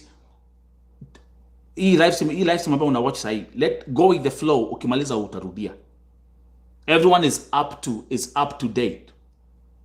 But boss, again, you are always late anyway. The same mistake you make. You come here like after 2 hours, like after over 1 hour, and then unasema ushiki kitu. Now, do you want me to go back seriously? You want me to go back and say everything tumekuwa tukiongea hapa for the last 1 hour, 49 minutes? Go with the flow. Ukimaliza utawatch vile yote, everything about my document hapo.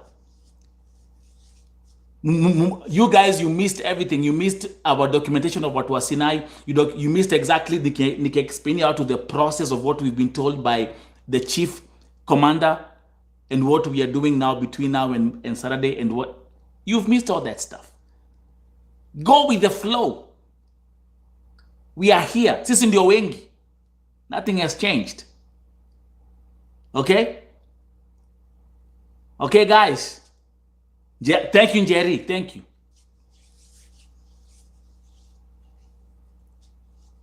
And Bila, listen, Bila, when the moderator hapa, Madam Boss, when the moderator hapa, huh?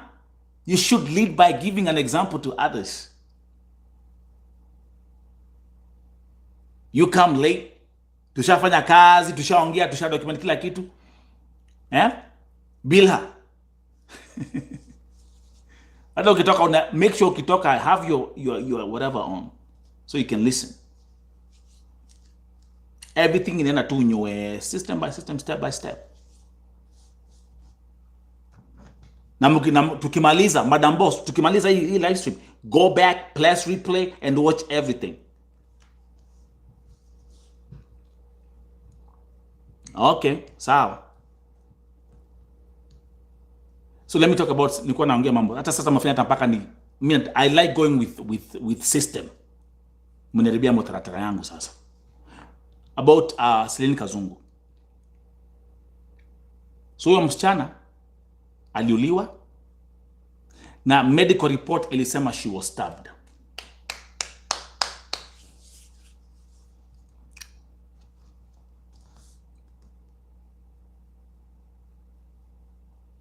She was stabbed.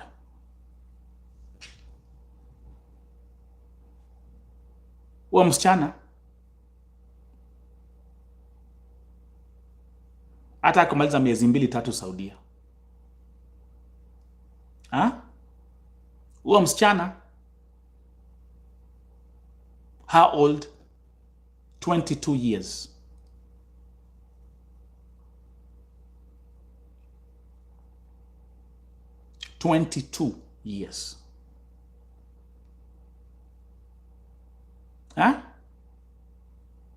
Now,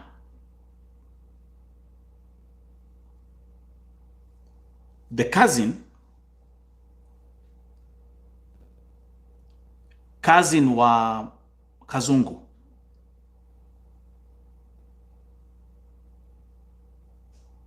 alinipigia simu, tuliongea na cousin ya Kazungu ako Saudia.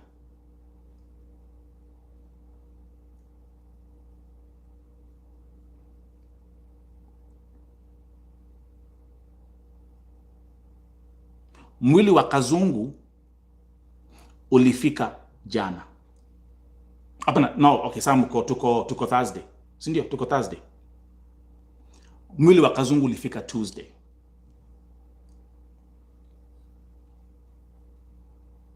Guys,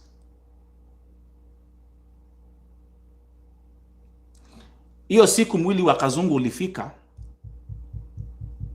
Listen to this. Listen to this. Hiyo siku mwili wa Kazungu ulifika, ndio Leonard alizikwa Western. Another Kenyan ambaye alikufia Saudia. Mnamkumbuka? Yule ambaye aliwekewa sumu. Mnamkumbuka?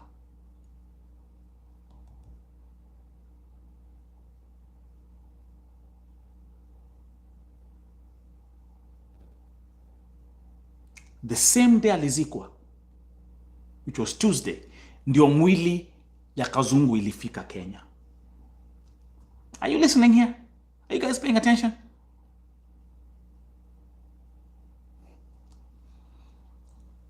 Napigiwa simu,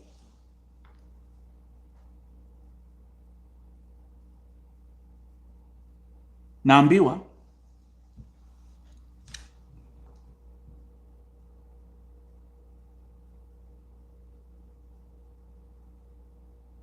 naambiwa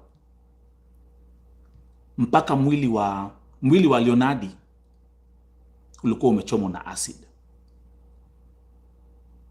They found out vile mwili ulifika. That was breaking news. Okay, whatever kind of drama kulikuwa nayo, kulikuwa na drama kwa hiyo mazishi. Sijui mambo za bwanake nini. So the same day alipozikwa ndio mwili wa Kazungu ulifika Kenya. Now let me tell you something.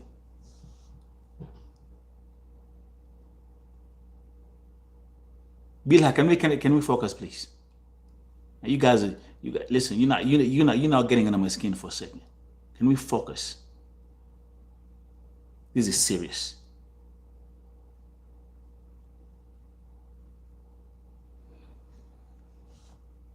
Now,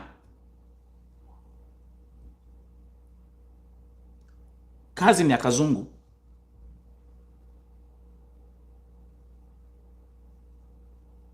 tulipoongea,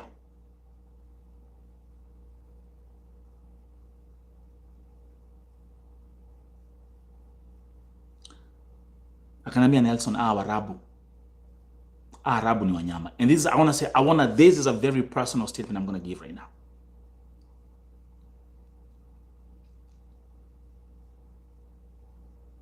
So let's get off Leonardi.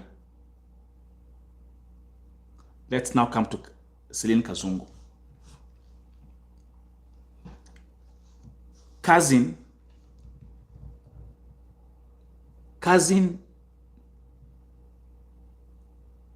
ya Kazungu akanambia, Nelson, Waarabu ni wanyama.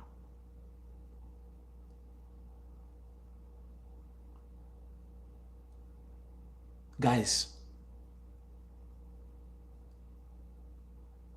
nyinyi mko na maisha poa sana.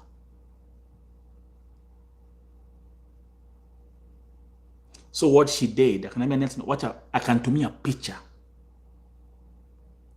picha za maiti ya Celine Kazungu. She sent me those pictures yesterday.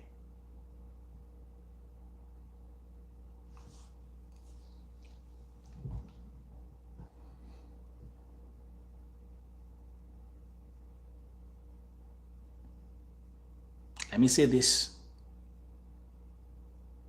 Am I strong? Yes.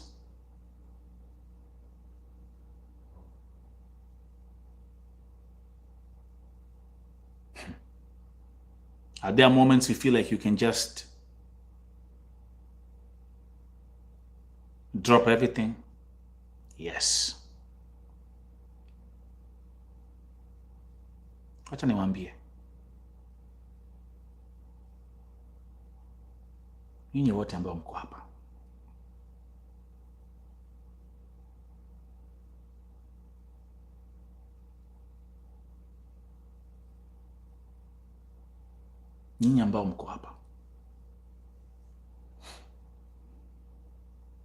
mkaona maiti ya Celine Kazungu,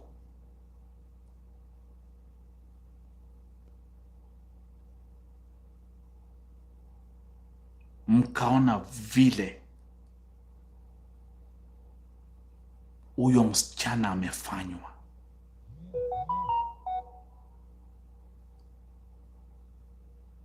if you can see with your own eyes, si kuambiwa, kujionea,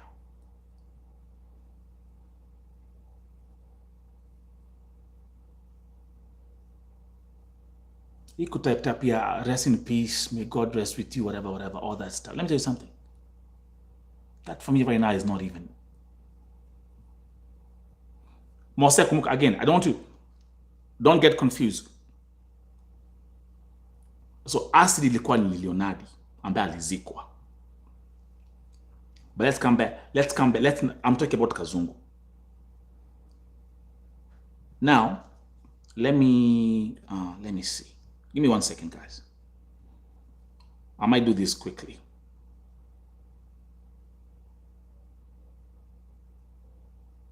This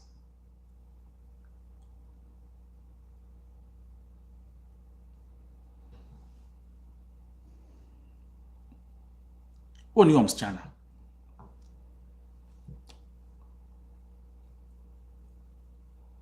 Ni Kazungu. You see how she is? Young, 22 years. Akumaliza.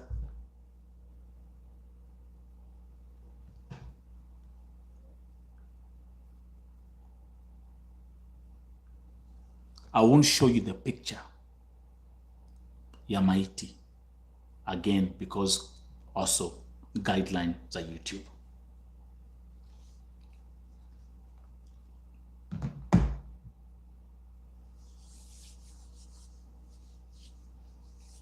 Yeah, that's the one, Bilha. That was Leonardi.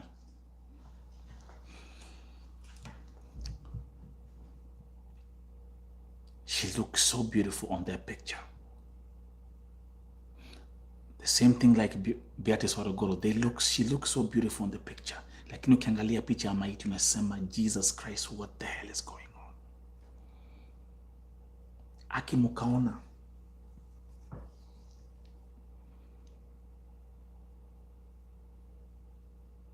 Mkaona picha ya maiti ya Celine Kazungu.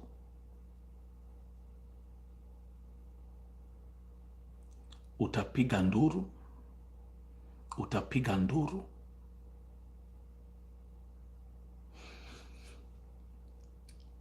Honestly speaking, I will say something. There's one thing I'm going to mention. There's something I'm going to mention. Hata yeye amechomwa.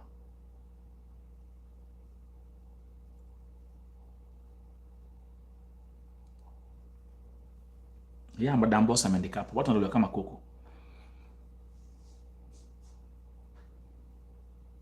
Celine uso imechoma mpaka kuna dots. You can see the fire burns. Alafu hapa chini ya mapua bila imechomeka hapa ni kama hata mdomo ni kama.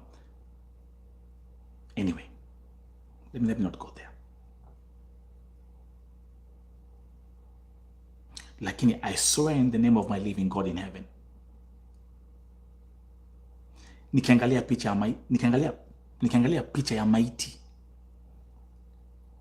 nilipokuwa naangalia hizo picha, nikiangalia hizo picha za maiti, I swear to God, I swear to my God in heaven, singejua ni Selina Kazungu. Singejua. You can tell. You cannot tell. You cannot. I don't know what they used kuweza kumidentify. Lakini mimi niko na picha zote niko na picha kadhaa. Niko na hii picha ambayo, you see the way she looks here, right? You see the way she looks here? You see the way she looks here? You see the way she looks here? In the name of my living God in heaven, yale walimfanyia ni ya kiunyama. She doesn't look anything close to this. Not at all. Not at all.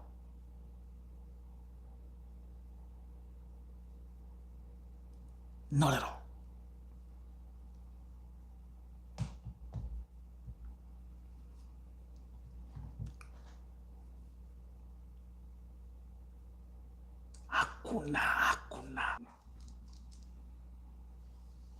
Hakuna.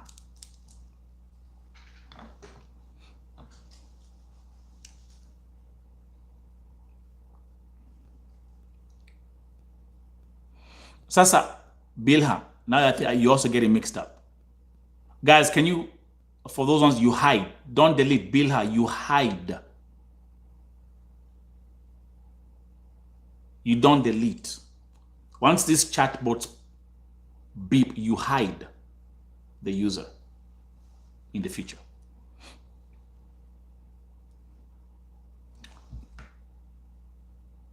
Whatever they use kuchoma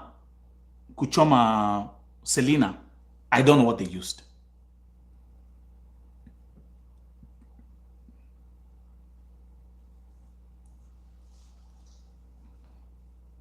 I don't know what they used.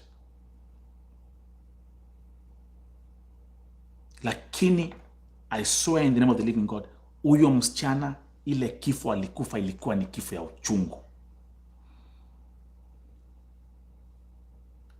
Na ukiangalia, hii haikuwa kifo tu ya kigafla. Kuna vitu alikuwa anafanyiwa.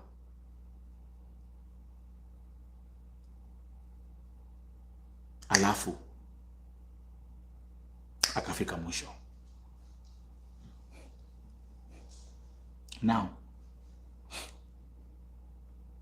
hii familia is a poor family, right? Kwa naongea the cousin. Hakuna postmortem itafanywa. There will be no postmortem. There will be no post. At least ya Betty, we stood strong and na tuka insist tufanye postmortem. Hii ya Kazungu hakuna postmortem inafanywa. That family wants her azikwe, your story ishe. Because they've been hurt enough.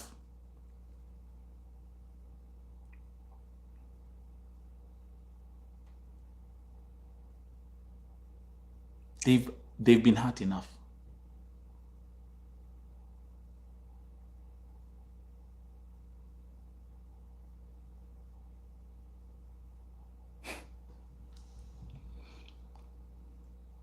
What's happening with hizi vifo za wasichana wadogo? Mbona wanaua watu wa 21 years, 22 years?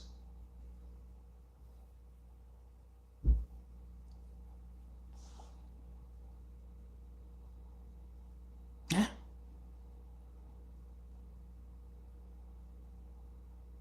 Kuna vitu zinaendelea hapa. Something is going on.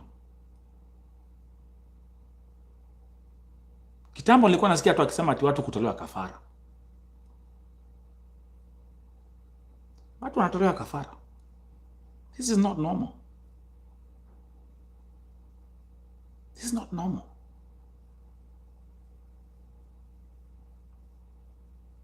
Last week wamekufa watatu.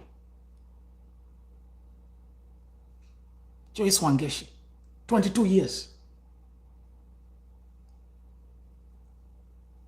Huyu Rose na Thiambo hata kumaliza 3 weeks Saudia amekufa. What's going on?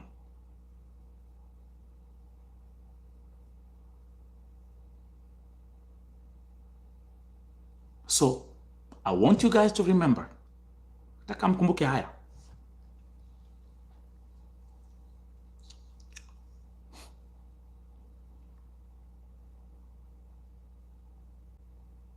Nataka mkumbuke haya.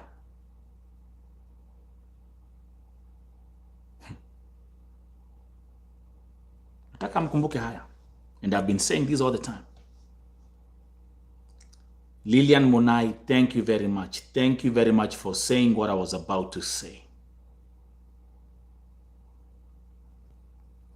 Thank you very much for saying what I was about to say.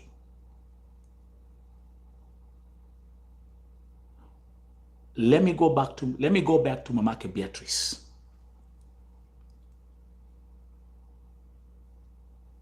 Na mutawatch, and then watch hizo video ambazo tulikuwa tunamrekodi akiongea.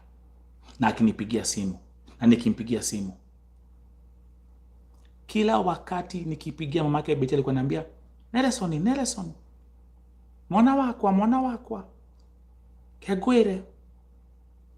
Mtoto wangu aliuzwa. Let me translate, but the way she was saying it in Kikuyu. Mtoto wangu aliuzwa.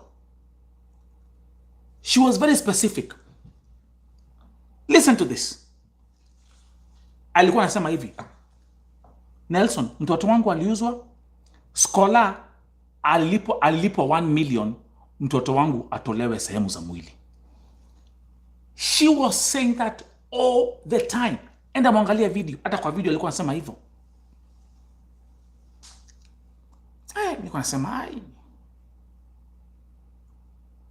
sema mwana wako ni edit yone marute ndo cia mwili. And she was specifically saying 1 million. She was very precise. Nejoe alihiro milioni yemo, alipotea milioni moja. Which now brings me to the next point. And that's why they fight me with everything they can. That's why they fight me. They try kila kitu. Watajaribu kila kitu. Wanatupa huku. Chatbots, fake pseudo accounts, kila kitu. They try. Because they know I know the truth. And that's when I did 1+1. I was like, Mamake Beatrice anasema mtoto wake aliuzwa for 1 million. ndio watoe sehemu za mwili. Alikuwa anasema in Kikuyu, let me translate, edidio milioni imwe nigetha arutwe higo, which means if I translate, walimuuza milioni moja ndio atolewe figo. She was saying that, the mother was saying that. Mamake Betty alikuwa anasema hivyo. And then what happened wakati tulipopokea mwili? Si macho zilikuwa zimetolewa. Sijui kidole, sijui imefanywa nini. What for?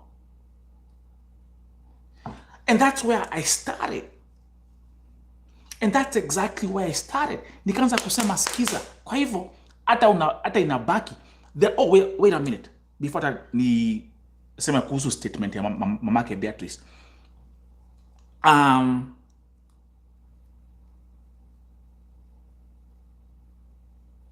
Check this.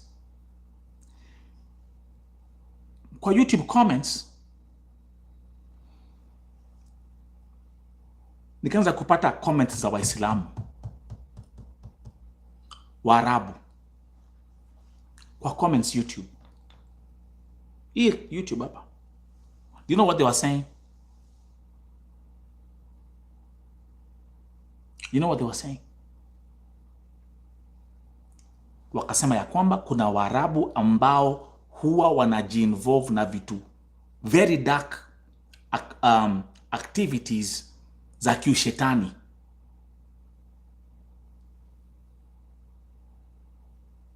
Tuanzie hapo. Nikaambiwa wasichana ambao wanawaleta in the name of domestic worker.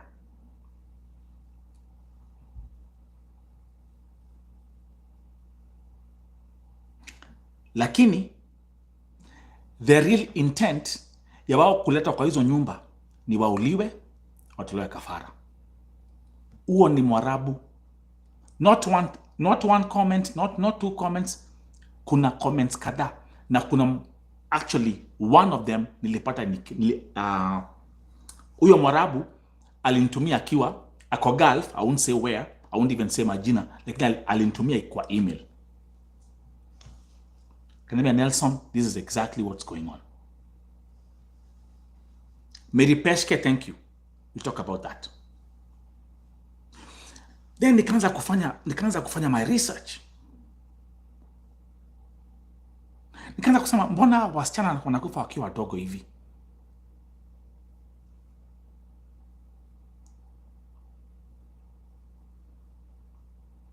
Wangeshi 22. Beatrice alipelekwa akiwa 19 years. Let me ask you a question. No, okay, let me go back to Mamake Betty. Mamake Betty specifically saying, mwana wakwa edidio nigetha arutwo higo na skora arihirwo milioni. I translate, relax. Again, mtoto wangu aliuzwa milioni moja ndio atolewe figo. Skola alipatiwa 1 million shillings. That's Mamake Betty. So nikaanza ku add 1 plus 1. Mimi historia Betty imenifungua macho. Hii historia Waruguru, mimi since Waruguru my life changed. Na nimekuwa nikiambia watu hivyo. My life changed after Waruguru.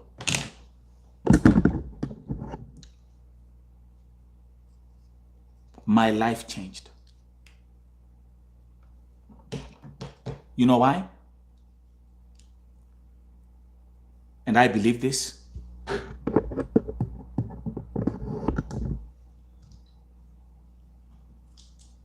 And this is the truth, and let the truth set you and me free. Nikaona ya kwamba kweli kuna agencies ambao hujua msichana anapelekwa kwenda kutolewa figo, na they make that deal ukiwa kwa ground.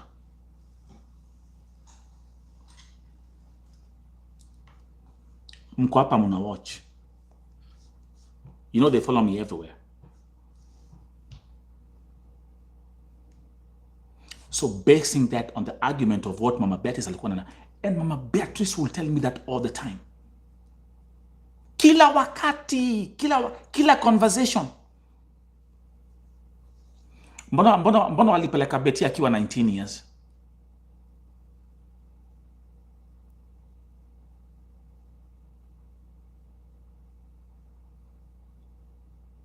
Mbona walifake age yake wakampeleka akiwa 19 years?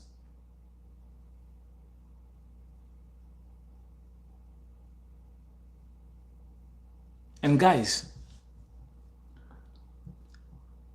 what lesson have we learned kwa mambo ya Betty Waruguru? Si huyo scholar bado yuko free anatembea? Si huyo scholar bado yuko free anatembea? And the funniest thing is there's not even one single picture. Wacha nikwambia, when I was following that case, nilipata kila kitu. The only thing I did not get is the picture of scholar.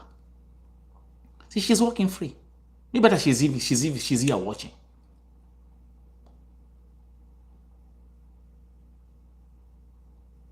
Exactly, Eunice Nad. Thank you, Eunice. Hey, na hiyo jina yako ya mwisho uibadilishe.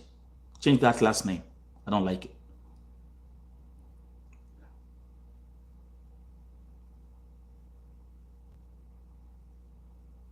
So there's some kind of dark deals being made. Wanaambiwa, hey, huyu mlete, we'll give you 1 million shillings. That's good money, right? So they know even taking, hata ukipelekwa huko, they know hata ukiwa kwa ground, you won't make it, utarudi ukiwa high. They know it. We are facing some very dark forces here. Zile mambo tuna deal nazo hapa ni vitu very dark. Some very dark forces of evil.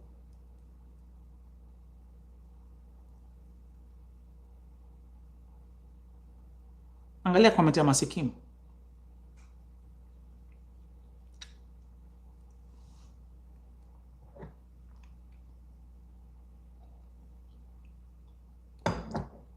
Tuhamwe. Tuko pamoja. So me, I can't, nikiangalia kama sahi Selena, I can't even type rest in peace.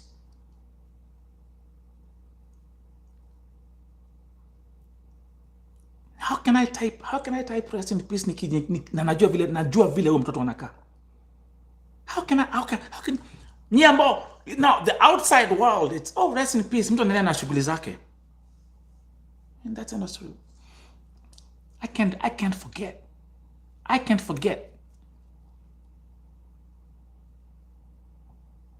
Oh, Njeri, they are going in hundreds.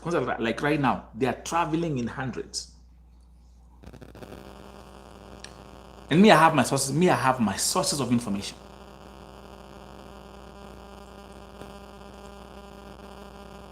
They're actually they've opened like multiple shell companies. So it's like a very complex family tree of agencies right now. Before that, ufuatilie imoja ujue who's the main one, akili tablo.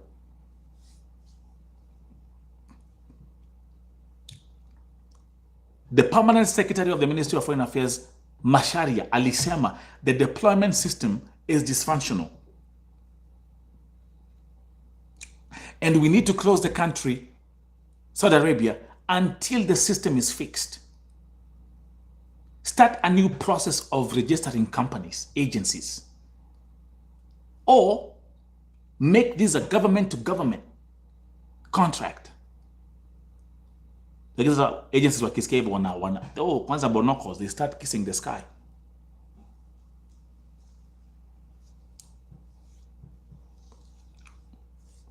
Huh?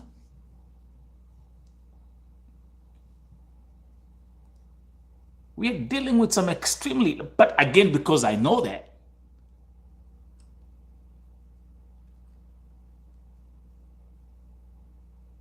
I know who I work with. Even hata hii kwa advocate mambo.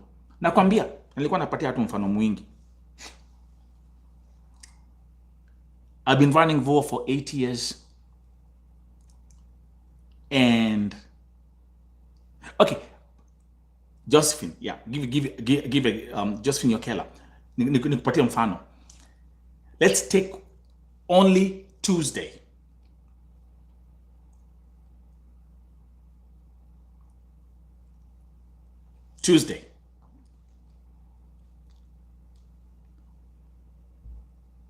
Leonardo amezikwa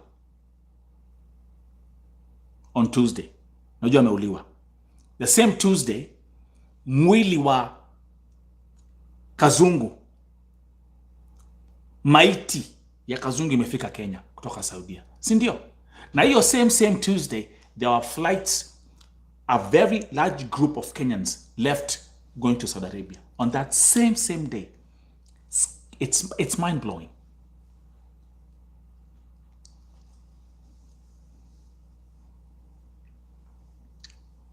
It's mind-blowing. Why do we perish? Na ndio mulisikia nikiambia watu wa Mushaga jana that's why people even kept quiet. They're like, okay, sawa, kupigania haki zenyu sio mzuri, si ndio? Okay, basi tufanyange hivi, mtu akipostiwa social media ati kuna mtu ameuliwa Saudia, tunasema yala, tunapiga makofi. Unaambia Mwarabu merhaba, uwa mwingine.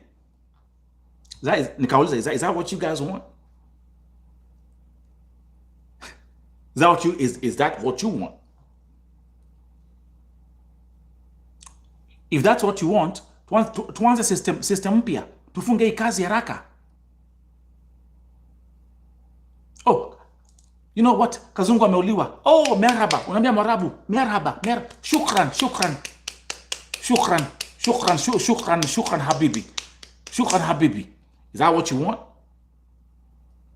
And for you to even understand the level of stupidity and the level of madness in this Gulf, people forget. Watu wana memory kama ya mende. Excuse my language. Let me give an example. Should I give you some examples? Last year, ma MPs wameenda Saudia. Si ndio? Yule hivi, uliblokiwa na nani?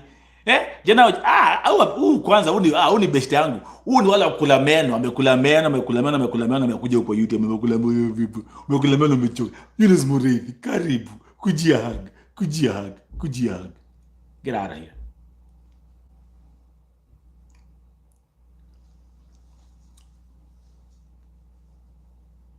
Let's continue.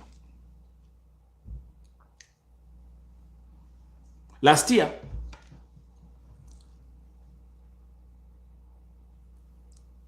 MPs walienda Saudia.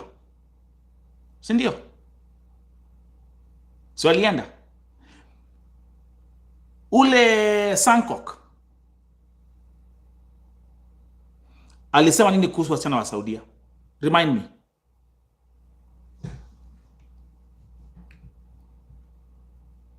Remind me yale ambao Sankok alisema. Andika kwa comments.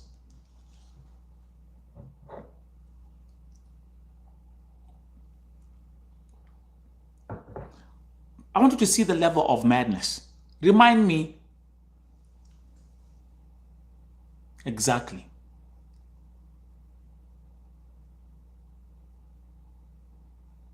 Wawapi?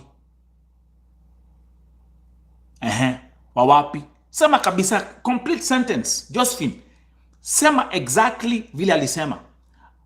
Nataka muone vile how confused and how lost our people are. Wawapi? Be specific.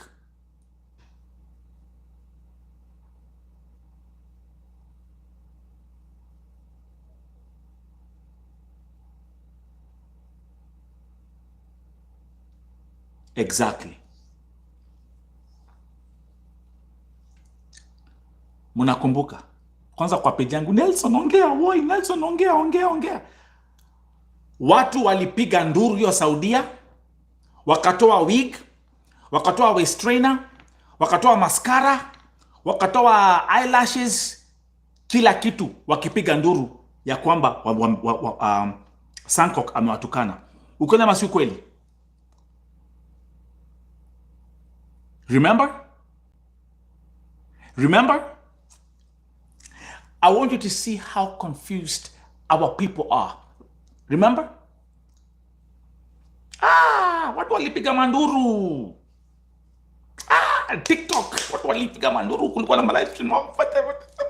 Mtu anatoa wig, mtu anatoa sijui nini, mtu anatoa mascara, mtu anatoa... Mnakumbuka? Si ndio? Wait. Kuna pali mimi naelekea na hii story. Si ndio? Second. Simu watu walipiga nduru. Oh. Ndio arumo.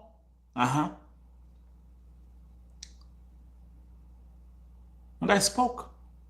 Even me, I spoke. Nikasema unaongea mambo gani hapa? Ulikuwa uende upigania watu wenyu, umeenda kuwauza. Si ndio? Okay, number 2. Mnakumbuka Jimmy Gate?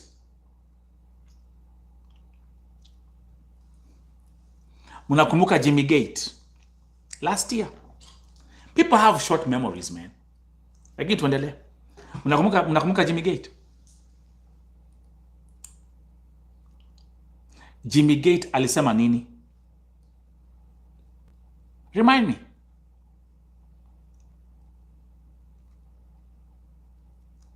Jimmy Gate alisema nini? Nataka niwapeleke, and there's a point I'm driving home with these examples. Jimmy Gate alisema nini?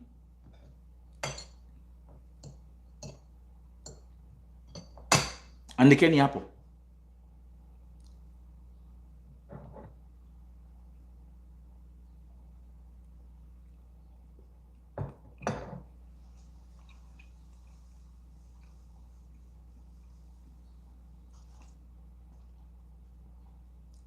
Fatma Nasmiu. Nataka the exact words. Jimmy Gate alisema nini? Class, let me know.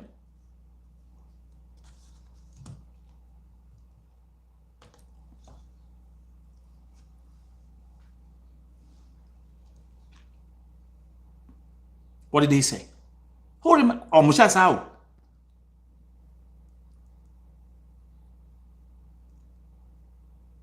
Mshasahau what he said.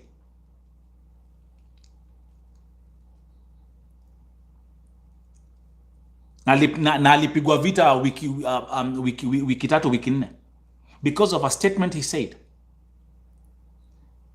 kuhusu wasichana ambao wanafanya kazi Saudia. There's something he said, but you know what, mimi sitawaambia, but you remember what he said.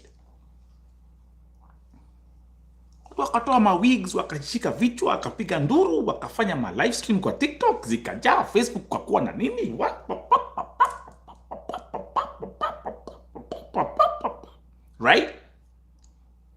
right? Jumli tukanwa, si ndio?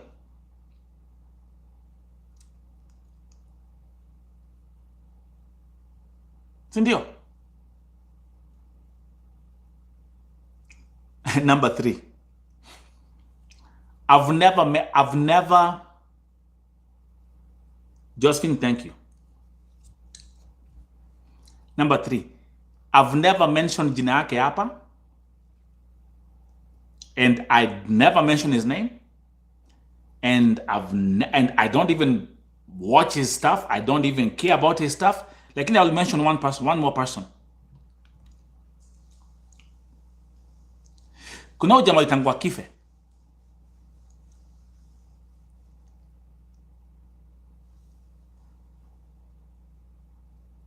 And actually, it's someone who told me just the other day.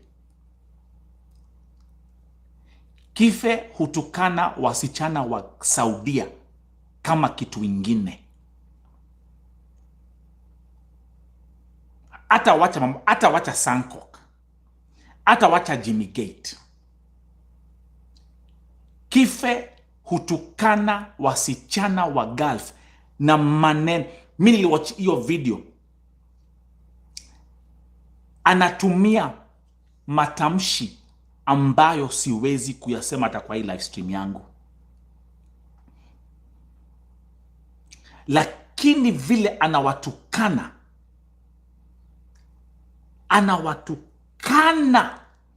anawaita majina.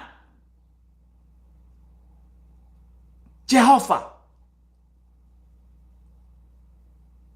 niliwachia video nikasema,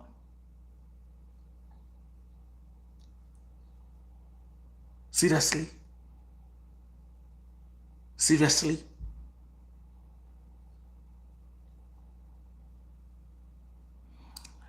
Ni wasichana wa Saudia, Kife huwa anatukana kama sijui nini, ni kama hata nyinyi si binadamu, like hata amudeserve kuexist hii dunia. That's how, yani the guy matusi ingine mpaka masikio inatoka damu. Vile munaitwa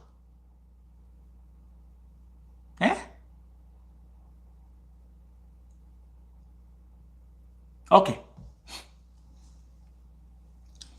so niwapatia 3 examples: Sankok, Jimmy Gate na Kife. Put them in one category.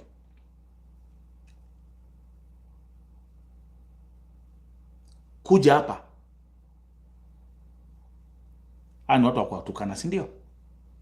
Okay, then here comes Nelson Mike Medhawa Muriuki.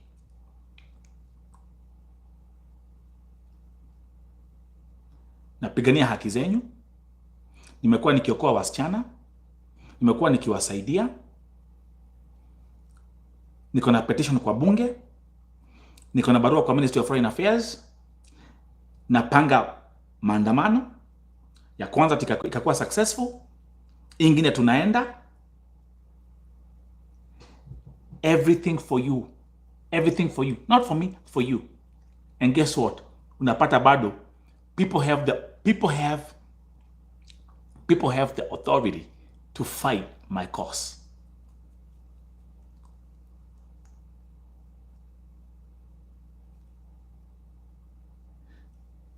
So here, Sankok, Jimmy Gate, Kife. Kwanza Kife mazoto. Kife anatukana kama kitu ingine, si ndio? Alafu here is Nelson Mike Medhawa Muriuki. Na unaona the lost people trying to fight this. So niwauliza swali, what do you guys want? What do you want?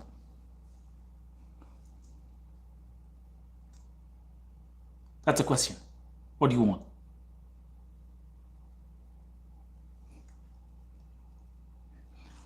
Mkitukanwa munalia, mkiuliwa munalia, mkiteswa munalia, mkishikashikwa munalia, si ndio?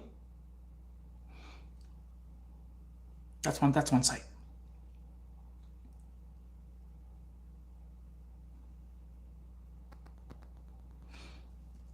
Ana atukana, munaita majina, munatukana, munatusi, munapiga, munafanya, si ndio? Alafu here there's one platform and there's one guy who has a vision, who has a dream, who's doing all these things, and you want to attack this guy?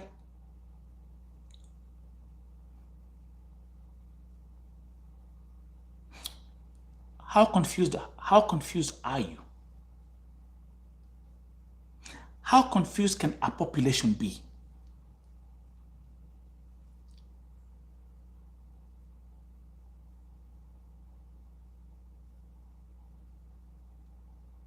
You have the guts, you have the nuts to come and fight what I stand for and what I advocate for?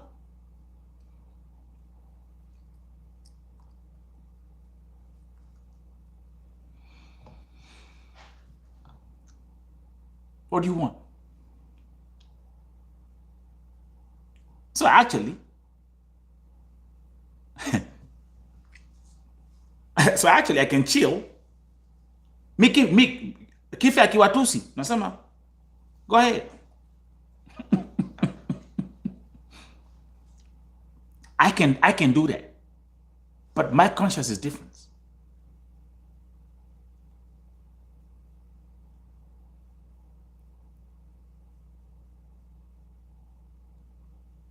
Sancock alimake statement ya kwanza akawatukana, and then to make the matters even worse, he actually posted a second post to add salt to injury. So what should we do? And that's actually now the point where we are right now. Ndio kapata nikiuza jana watu kwa Moshadha huko Moshadha. What do you want this guy to do? Oh, mtu ameuliwa. Oh, thank you. Good job Mwarabu. Oh, thank you. Keep it up. Keep it up. Actually, you know what?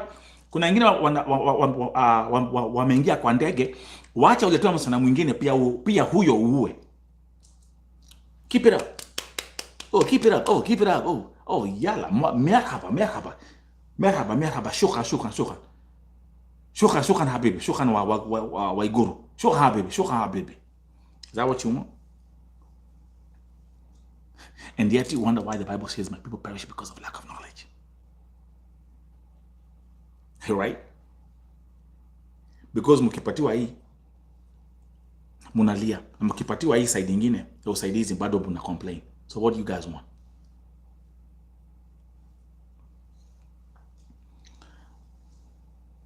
I watched like about 3 videos za Kife. That guy has a mental issue, especially mambo za wasichana. Like he hates women for some reason.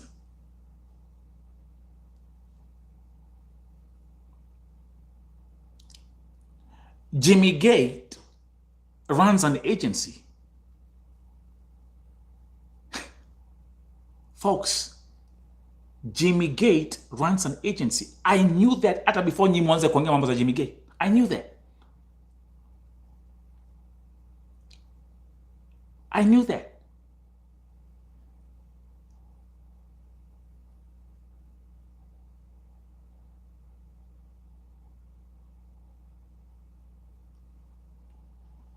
Kife kwanza kuna the one video I watched, that guy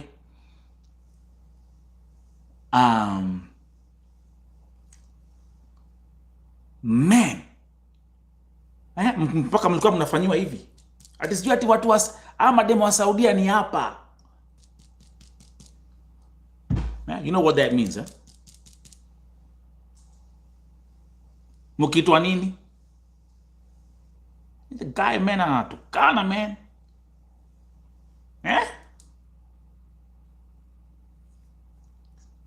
Munatukanwa. But I think like he has like a personal issue with women. Kila kitu women, something women. I don't know what happened in his life. What's this guy's background?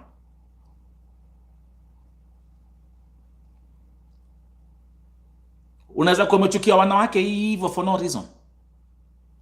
Well, from a psychological perspective, something wrong happened in that guy's life. Na mwanamke. Something. Yeah. But again,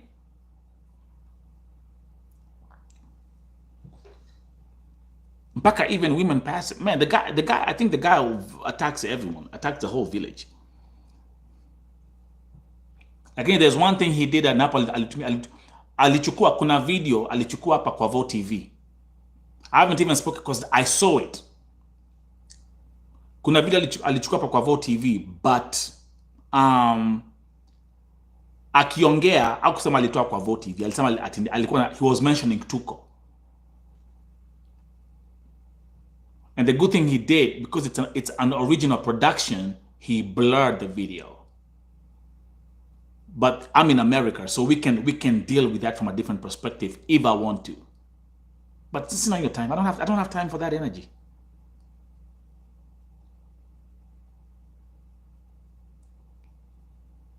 Lakini aki wanawake wa Saudia munatukana na huo jamaa gai ginyaga muigwe radha.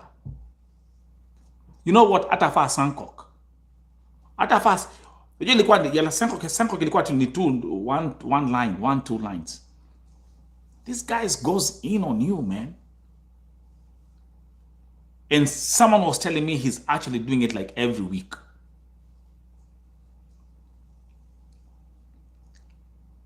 Anafanya kila wiki. Imekuwa ni kama like a routine. So I don't know whether whatever is going on is going on. You know? And the thing is, hata akiwatukana hivyo, there are people in the comments who are saying, yeah, you're right. They listen, they give him the ammo, they are cheerleaders. Kife, you're right. Unaongea ukweli, endelea.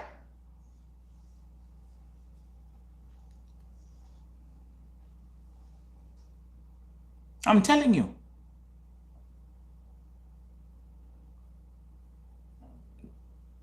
Me, I've never paid attention to that guy. So, doesn't matter. I don't even have the time. And that's why you see, like, even like me, in many cases, I stay off negative energy. I can't come up like tomorrow. If there's one thing I'm allergic to, is negative energy. I'll mintapinduka niende. I'll just leave you. Just keep that to yourself. I'll be like, you know, it's time. I gotta get out of here. I gotta get out of here. I'm gone. Because negative energy is toxic. You reap what you sow. Na kuna watu ambao wako hapa, I can tell you, and I promise you, kuna mtu yuko hapa, I tell you, who's not making any progress because everything around you is negative energy. And negative energy, you don't have peace of mind.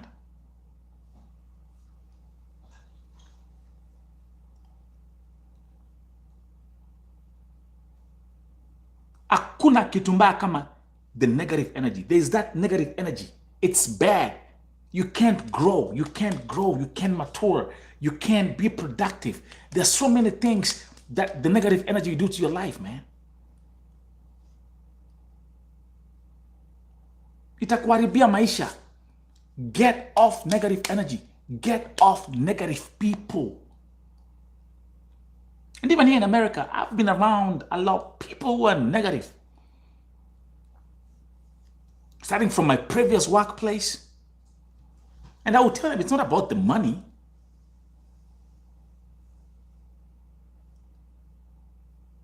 Unaangalia mtu nasema, I'm like, yo, listen, man, listen, we out here making good money. What? Listen. What you complaining about?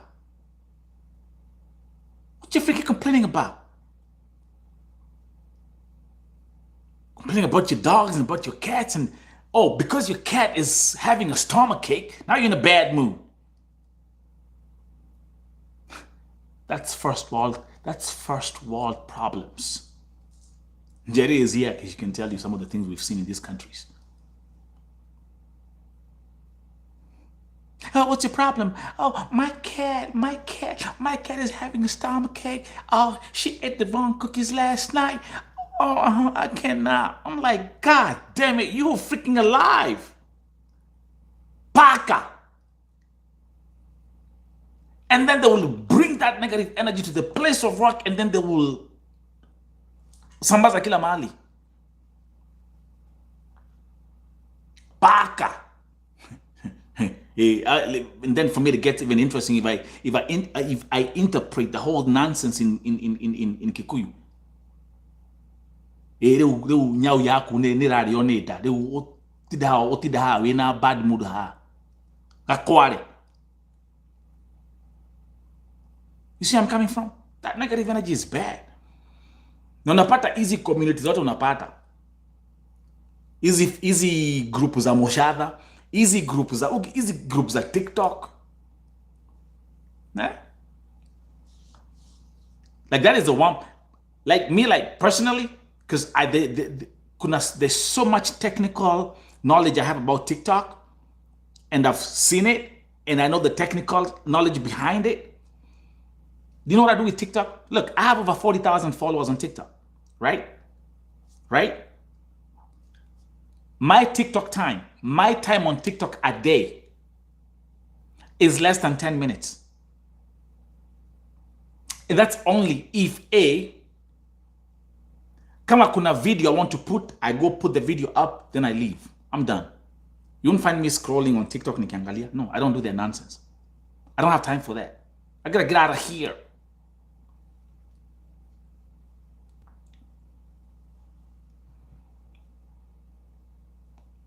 Oh, yeah. Then after all those comments about was Sankok, the next thing he woke up, mtoto wake alikuwa amejiua kwa nyumba yake. So we know how that story ended.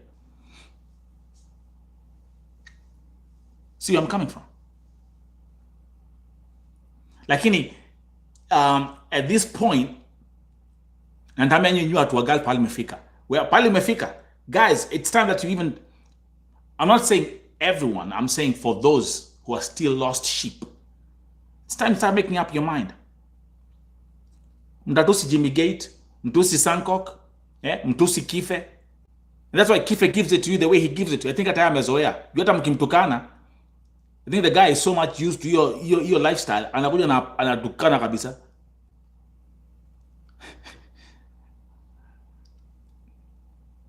I don't, honestly speaking, I was even wondering, one thing, I asked myself that question. I was like, kama huyu jamaa anaongea mambo hivi every single time na hizi video zake zote, how is even YouTube not allowing this to happen? Ain't this a violation of the YouTube guidelines? Right? I don't know.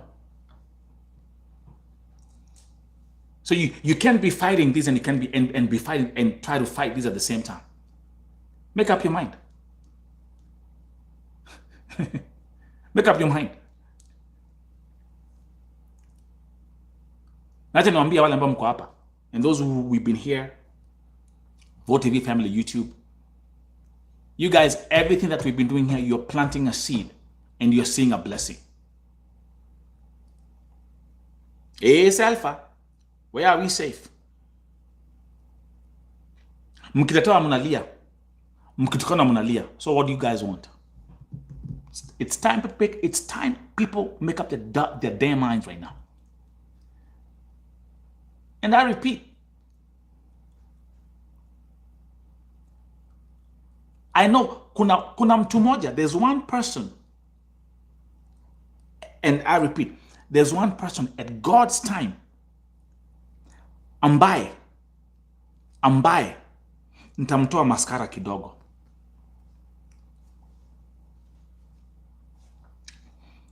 Oh, it had to be a pastor too. Okay, that explains everything. That actually, Jerry, he explain kila kitu kama alikuwa amekuwa pastor or something.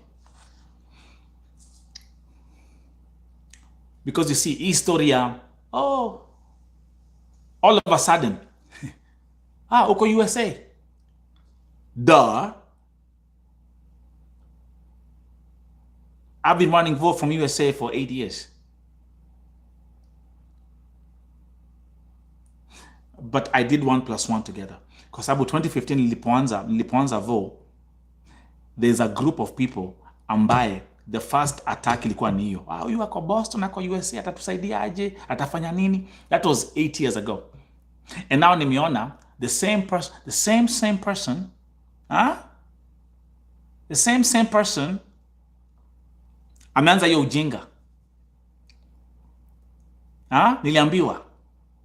Lakini Buddha, nikikushikilia Buddha, nitakunyorosha, utaamini. This is like sports. This is like entertainment for me. I was built for moments like this.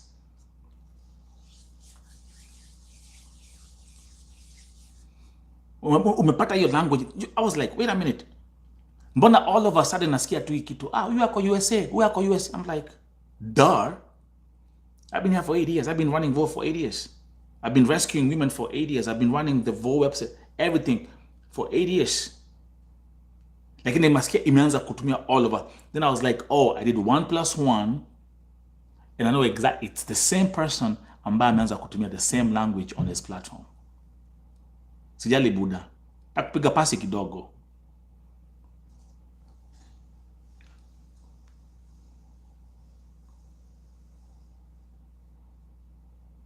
Mtu atamka ajipate kipara imefika kwa magoti.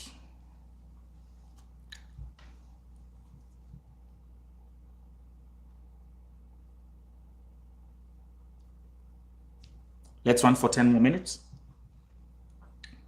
Lakini I repeat, it's the high time you make up your mind. Make up your mind.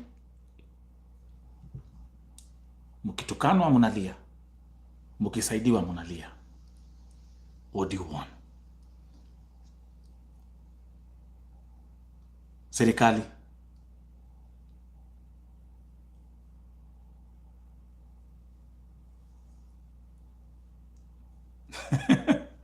That's right, Njeri.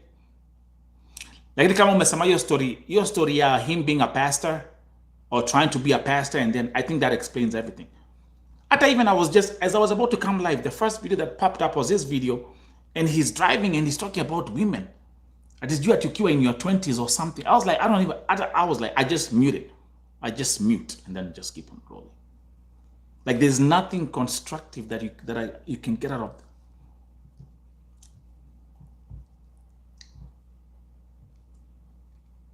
But now it makes sense to me why he speaks like that.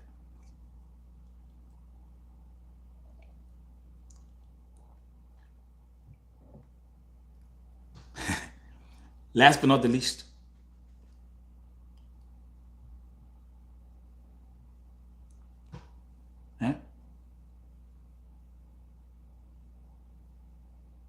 Esther Mumbi, thank you.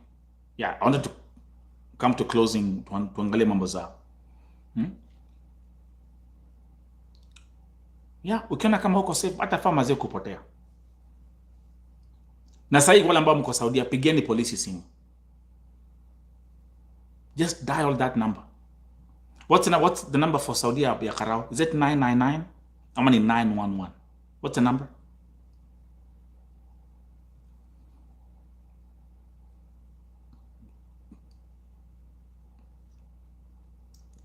No, Mombi, don't just run. No, the first thing, pigia Karao ukiwa kwa Igoro.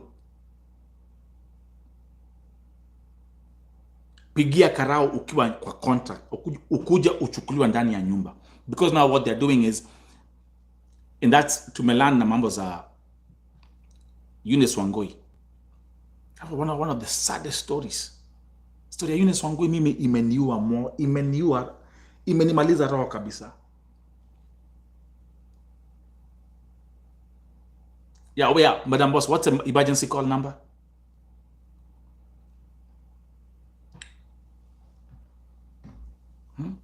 Mtoto wake amekufa, amejinyonga, amepelekwa huko, amepelekwa Sakan, amerudishwa, amepelekwa Riyadh, familia imebook tiketi yake, tena naambiwa, you know what, you are run away, hatukupatia exit. Na kupotea, she didn't run away.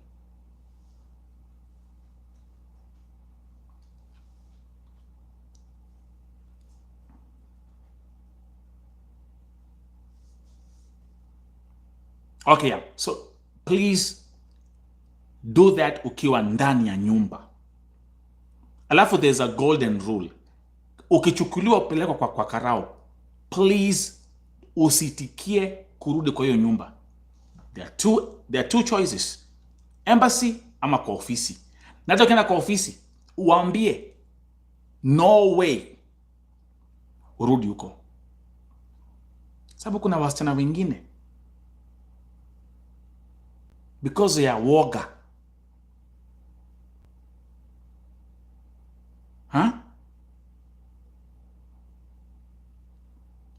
Okay, Uchi umefika home, poa. Uchi, which means actually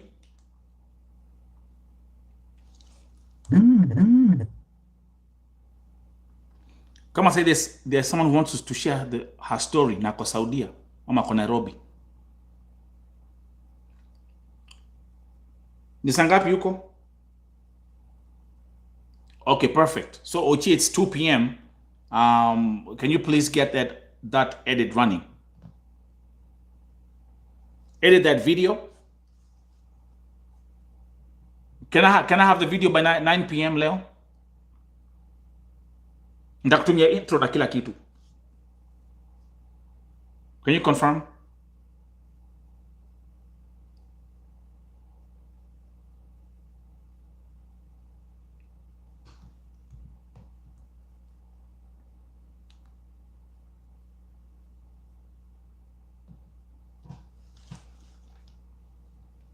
Thank you.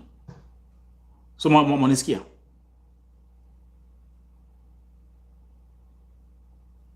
So that's the number. Dial the emergency ukiwa ndani ya nyumba, lakini usiitikie kurudi kwa hiyo nyumba. Okay, sawa. Oh, thanks God. Ochemere mafika home poa.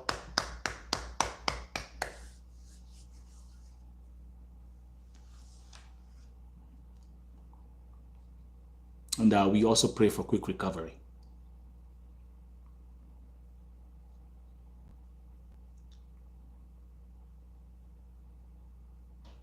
So that's going to be our agenda, kama nilivyosema, between leo na Sato. Bunge ya wananchi, to gather all those points, to discuss vizuri publicly, tuonge. Kasheri, you guys will be here.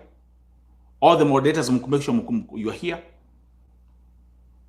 And we take notes of all those things. Ndio hizo points zote ziende kwa hii document ambayo itapelekwa Monday na Pastor Njero. Okay? So, we thank God. Ucheme fika home poa. The group in Sinai, they are good. Pastor Njero is fine. Thanks God, and thank you for an amazing job. And let's push. Let's push. What a blessing. What a blessing. Like we say in Kikuyu. Gainda hiuhaga, agasharagirugo. Mungu huwa ana haraka na huwa achelewi. He's never in a hurry and he's never late. So, we'll keep on doing what we're doing. By the way, what I said, remember what I said, ya kwamba I will be having special guests. If you want to be featured as a special guest here on Vote TV, please send me a message or send me an email. Please send me a message or send me an email. Okay? I'm here to be effective. I want to have I want us to be having all these conversations, all these constructive conversations. Maybe you are a lawyer, maybe you're an entrepreneur, maybe you're a businesswoman, maybe you're a businessman, maybe you're a technician. All these people are welcome here on Vote TV, and I can be hosting you guys. And we can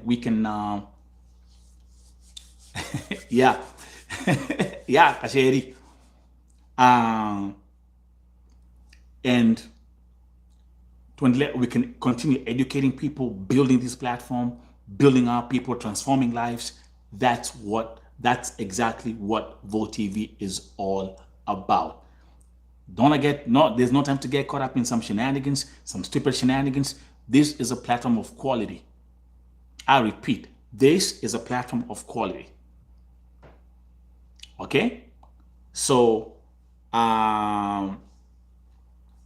kutoka hapo,